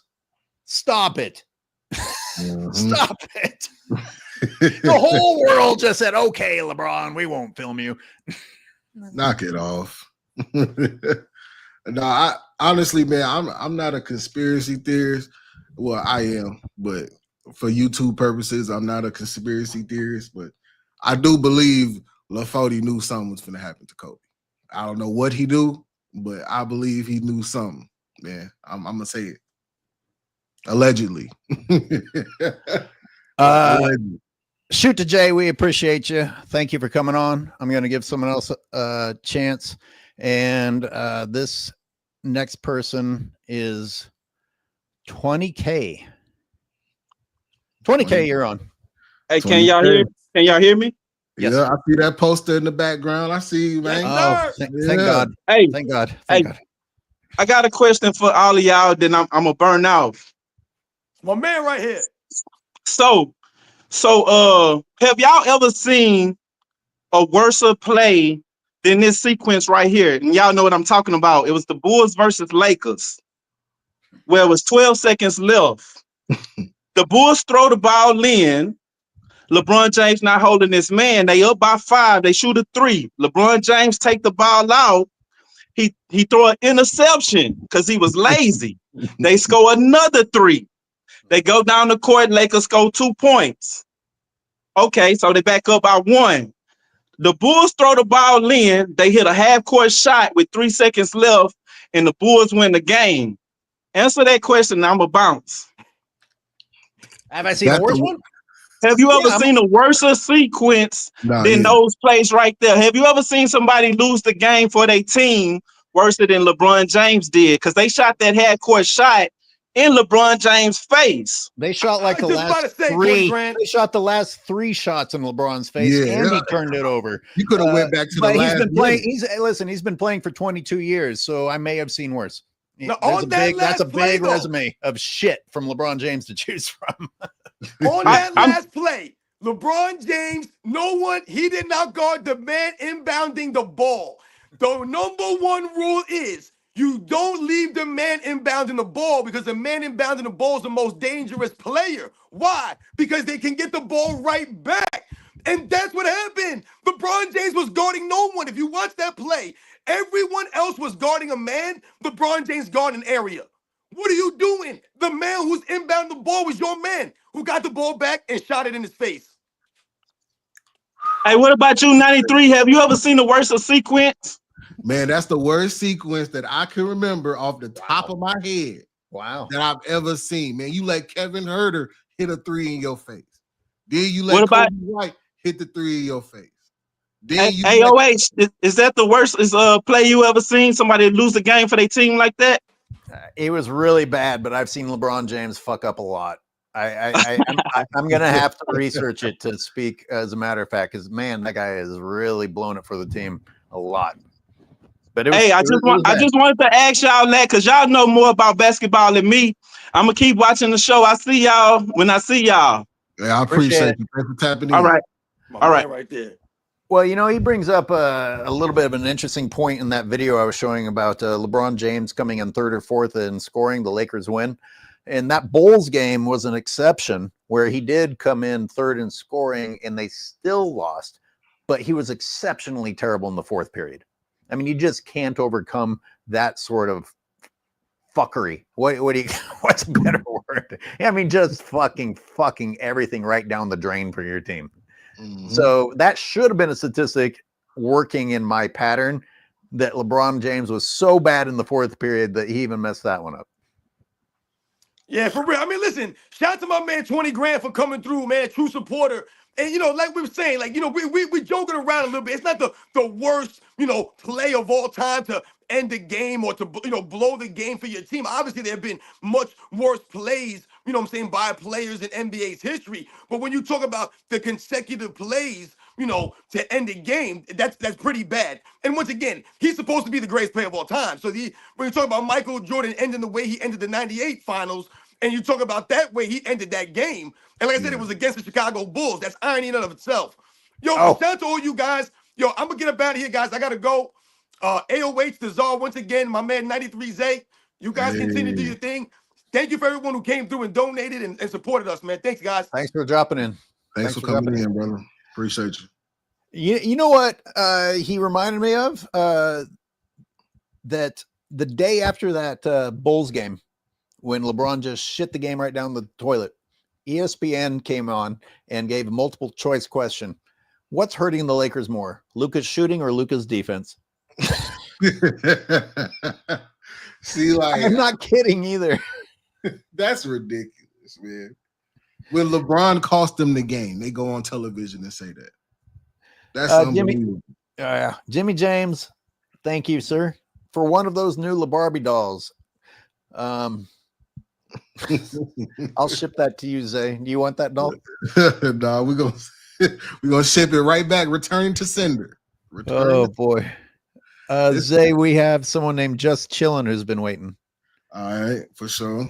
What's up, guys? I'm just gonna keep it just simple right here. I wanted to say like it's cool. Just well, wait, what? LeBron having his own doll is just fucking crazy, man. I don't even know. Like that's just some crazy shit. I also want to say like with the whole like record breaking thing, it's interesting that like the media ESPN just really doesn't care about. They only care about like LeBron, the Lakers, and the Cowboys essentially. That's just what it is. But Are you a hockey fan? yeah, no, I'm a hockey. I'm just a sports fan in general. But like I like hockey. I like I mean, I miss the older eras of basketball and like hockey. For me, like I miss the older eras of hockey when like it was like a lot more like there was like more physicality and defense. But like at least like hockey today, it's like there's more physicality obviously in hockey than in basketball, but it's like the game kind of has gotten a little softer in my opinion. But I don't, Would you compare it to how football is? Like it's still a tough sport, but it is tough. Yeah, I would say so. Yeah, it is. It is. I'd say like penalties like are a lot more. It's kind of like we from what I've seen, like if you compare it to like the fights today are not as like they're not like if you just watch like the scrums today are like just scrums. Like when you talk about fighting in hockey, you talk about like guys just squaring up and like having like an entire like brawl essentially. Okay. Like I don't know. There's like some highlights that it's really like there's highlights that you can like watching like the if you watch like the 96 brawl with the Red Wings and Avalanche, that's a good one. There's an old school video for that. But with the LeBron thing, I just don't get how the media has to like why they include him in everything essentially. It's because he gets clicks, right? It's because he gets clicks. And I know AOH is like he's just checked out right now, but well, I mean, listen, if they market you that you should be interested in it, then you're going to click on it. So yeah, it works together. It's like you're going to get clicks if they also spend money telling you that you should click on it. I mean, they've spent so much money convincing people that they should watch LeBron James, and then they turn around and say, look what he's done for the league. No, you did it. You did it for him. You spent marketing dollars on this. Exactly. So, Zay, I didn't show your full video. Did you want to show the rest of it, or shall we save something for the next show?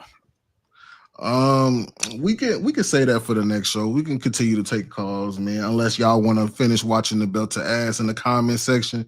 But otherwise, we're gonna keep taking calls, man, because we got a lot of people that do support us and they do just want to have their voices heard as well. And I would love to hear those voices. I don't actually see any other callers right now. No other callers in there? Okay. Yeah, well, we can finish that belt to ass. I'm gonna send that link up in here one more time because people be saying they want to call in. Call in, man. Come on in there.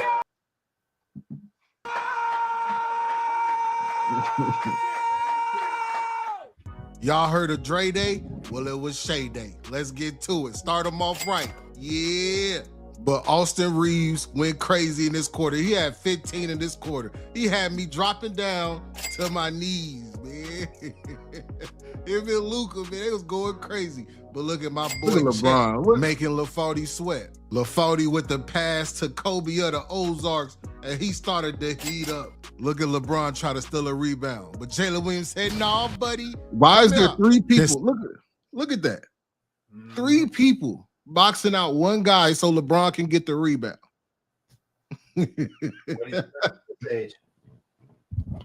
What he is doing at this age. Somebody explain to me why there were 3 Lakers boxing out one player. Shit! All jokes aside, man, Sugar Shay came to play 42, 6, and 6 with only 1 turnover. And Lou Dort was out there smoking like he had a Newport. I like Austin Reeves, but man, he a free throw merchant, man. I can't wait What till the they fuck cut is his that? water off like Sugar Shea about to cut Vandy water off. Let's go. Luka out there learning from LeBron. LeBron was like, "Yep, Luka." You see that? Stiff for him. The shove? Don't stop. Yeah. Yep. But then Luka started to piss me off. He started. Hey, what are the odds that when I go and play that full sequence back that Luka's actually complaining to the ref after he shoved the defender? Yep. The odds are pretty high because that's what they do. Hitting that Dude, I'm fucking sick of Austin Reeves. He hits a lot of that. I mean, you really actually want, you really do want Austin Reeves on your team. You do. You want somebody like that on your team. And he likes to play one-on-one, so he's going to get better. You know what I mean? So I really think he still can get better. Because And you know he what? likes to play. I know Dalton Connect got his shit blocked, but good for him for having the balls to attempt a dunk like that. Yeah. And he's a 3-point shooter, but he's a grown man rookie. He is, but it's still going to take time for him to adjust to the game, especially with his minutes going up and down. Like, remember, he dropped the 30 ball early in the season. You know what I mean? And then you start to hurt his confidence as you tail back his minutes. Yeah. So put him on the trading block even. Yeah, But I traded already him. told you about. No, Luke you did Dort. trade Luke Dort. That's right. He got traded. The only reason Dalton Connect is on this team right now is because they had to rescind the trade. Was out there smoking. So, I mean, I know that there's a lot of other fishy stuff, but are you concerned at all that with the Thunder's shooting as well as they did, that while Luka was in the game, it was still close? Yeah, I was concerned. Hell yeah. They went up one. They were up one when Luka went out. So it pretty much, they spot you a point and you still lost by 26. So playoff wise, Thunder versus Lakers, concern level. I mean, I am concerned because, the whistle is going to affect OKC more than it's going to affect the Lakers. So who would you not be concerned about in the playoffs for the exact same reason? Against the Lakers? Yeah. I'm concerned. That's the biggest concern is everyone is the referee. You can't feel good about the tiny little Warriors. No, you can't. We don't understand what's happening with Houston. Thunder are young, and we've seen what the whistle can do to them. And Minnesota is not the same Minnesota of last year. Yeah, I mean, the fact that it took me this long to mention Minnesota tells you something. And KD is not even going to be in the. They've been eliminated from the play-in. Oh, that's a story in itself. That's a disgrace in itself.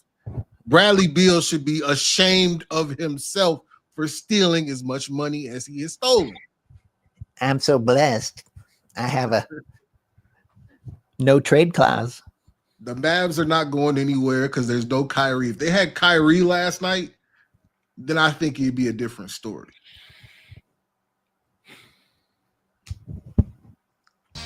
Okay. Fanboys, I know you're sad about your Kings first quarter. He only had 2 points, and they were free throws, so you won't see him here. Look at my boy Caruso. Like, come here, you're too slow. Let's get it. And just when I thought the quarter was safe, we was good, Austin Reeves said this for the hood. That's bullshit. Austin Reeves and Luka scared me the most about this team. Ain't nobody worried about LaFarty. LaFarty points don't really matter, but their points really matter. Here you go, fanboys. He about to bully his way to the rim. Look at this great contest and defense by your king. He's a real deal trafficker. What the fuck? Vandy tries to go up on check. Just say, give me that, brother. I need that. Vandy turns it over. Turns it over. Vandy tries to go up on check. Just say, give me that, brother. I need that. Vandy turns it over to Caruso. And the traffic home number 2 shows up. But on offense, that boy get real treacherous. Look at this 3 over everybody. God damn it. Look at this. Dog Connect tried to come to the rim on Hartenstein. He said no. Give me that. This is white on white crime right here. There was a Gabe Vincent sighting. He did all his dirty work in the second quarter. 5 points. Damn, that's tough. But that's about it for him. Because Shea about to put him on a t-shirt. Look at LeBron and Luka not rotate. LeBron will put his hand on his shirt like my. About who? One thing I want to say about Shea, his ability to stop on the dime is unbelievable. Like he stops so fast. He makes moves. He's very quick. He's deceptively quick. Like for real. Oh, because he hits some moves in here that you're gonna be like, God damn it! Like, come on. But go ahead, continue. But that's exactly why in their first matchup, I'm like, LeBron is standing flat-footed in nowhere land, and Shea didn't drop the hammer. Yeah. Why? I don't know why. A business decision. Bad, my bad. I really don't understand how y'all think y'all gonna make the finals with 3 players on your team that don't play defense. Fanboys, go ahead, take your shirt off. Here it go. That little weak ass floater. Then he started to hit his 3. He like, oh, yup, I'm feeling it. Yup. And I ain't gonna lie, I started the finals with 3 players on your team that you see the disc. Where the fuck are the Thunder? Look at the shooter. They all in the play defense. Fanboys, go ahead, take your shirt off. Here it go. Who's guarding him primarily? Is that Caruso again, or is it? Who that little weak ass floater? Then go back to it. I think that was Lou Dort that was guarding him. How tall is Lou Dort? Lou Dort ain't that tall. Oh, 6'6" max. Yeah, Lou Dort he's 6'4". 6'4". This motherfucking LeBron James shooting floaters over 6'4" people. Play defense. Fanboys, go ahead, take your shirt off. Here it go. That ain't Lou Dort. That's Then he started to hit his 3. He like, oh, yup. That was Jalen Williams. That was Jalen Williams. And I ain't gonna lie. Jalen Williams isn't even as big as LeBron. He's not. Jalen Williams. I mean, few people are, if you stop and think about it. LeBron James is fucking monstrous. Jalen Williams only 6'5". No shit. Get nervous, you know what I mean? The Thunder ain't that big, like, oh man. My God, they turned on the magnet ball. I mean, you have to have Chet out there at the same time as Hartenstein. Yeah. What else is there? They big guys. That's the bigs. That's it. Again for these bums. And the fanboys started taking off pieces of clothing one by one, shot after shot. The Thunder started getting discombobulated. Chet getting blocked by Vanderbilt. They letting Vanderbilt back. Vandy's got like a 7-foot fucking wingspan. Oh yeah, he does. He get up there quick. Layups. I'm trying to. Like, come on, man. I'm like, man. What the fuck's he complaining about? For the love of God. Yeah, nobody touched you. Even if they did, not everything's worth complaining about. What are y'all doing? But SGA called me and said, man, just follow the train, CJ. Follow the train. I said, I'm going to follow the train. But then the train came when Jackson Hayes came down the lane. What the fuck? Dog, SGA's ability to stop on a dime. Look at it. God damn it. Look, he made him touch the floor. Made that man touch the floor. But Jackson Hayes, oh my God. And Sugar Shea said, nah, man, I'm not finna be denied. Y'all not beating me. Offensive rebound, right back up with it. But fanboys, you had a nice ride. You was close, man. Y'all had me for a second. You look at LaForty. Oh, yeah. You like, yep. Oh, yeah. Too easy.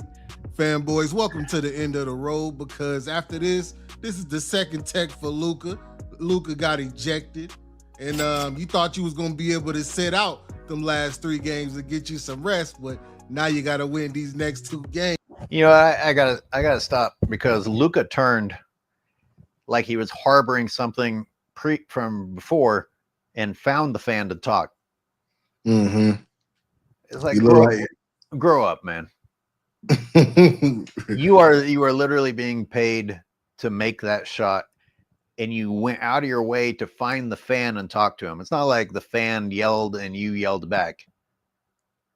He had I mean, just shut up.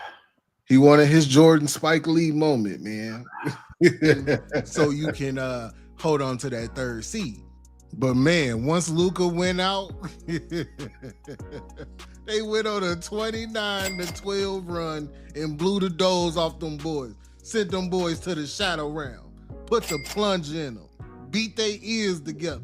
LeBron James couldn't do a thing. It's crazy because even Austin Reeves was getting cold feet. Them boys started pushing it on him. Oh, yeah. And I just had to show this one again. Hartenstein denying the bomb. Oh, I love that block. Oh, that was so beautiful. Beautiful to watch. Oh, it doesn't matter. If LeBron would have did that, it would have been like, blocked by James. Am I lying, AOH? Do you know how many cameras are in that arena? And you haven't seen another angle of that block. Nope. Bum out of here. It doesn't matter what you do. You're not stopping the train. And you're not stopping the amount of pain. Come on. That's the crazy. That's that fucking turnover. Oh, goddamn, my clumsy ass fucking hand. That turnover is fucking nuts. Yeah, that unbelievable, man. And this is what they call the GOAT. Like, do you understand what the GOAT mean? What GOAT means? Zay, I'm gonna wrap it up.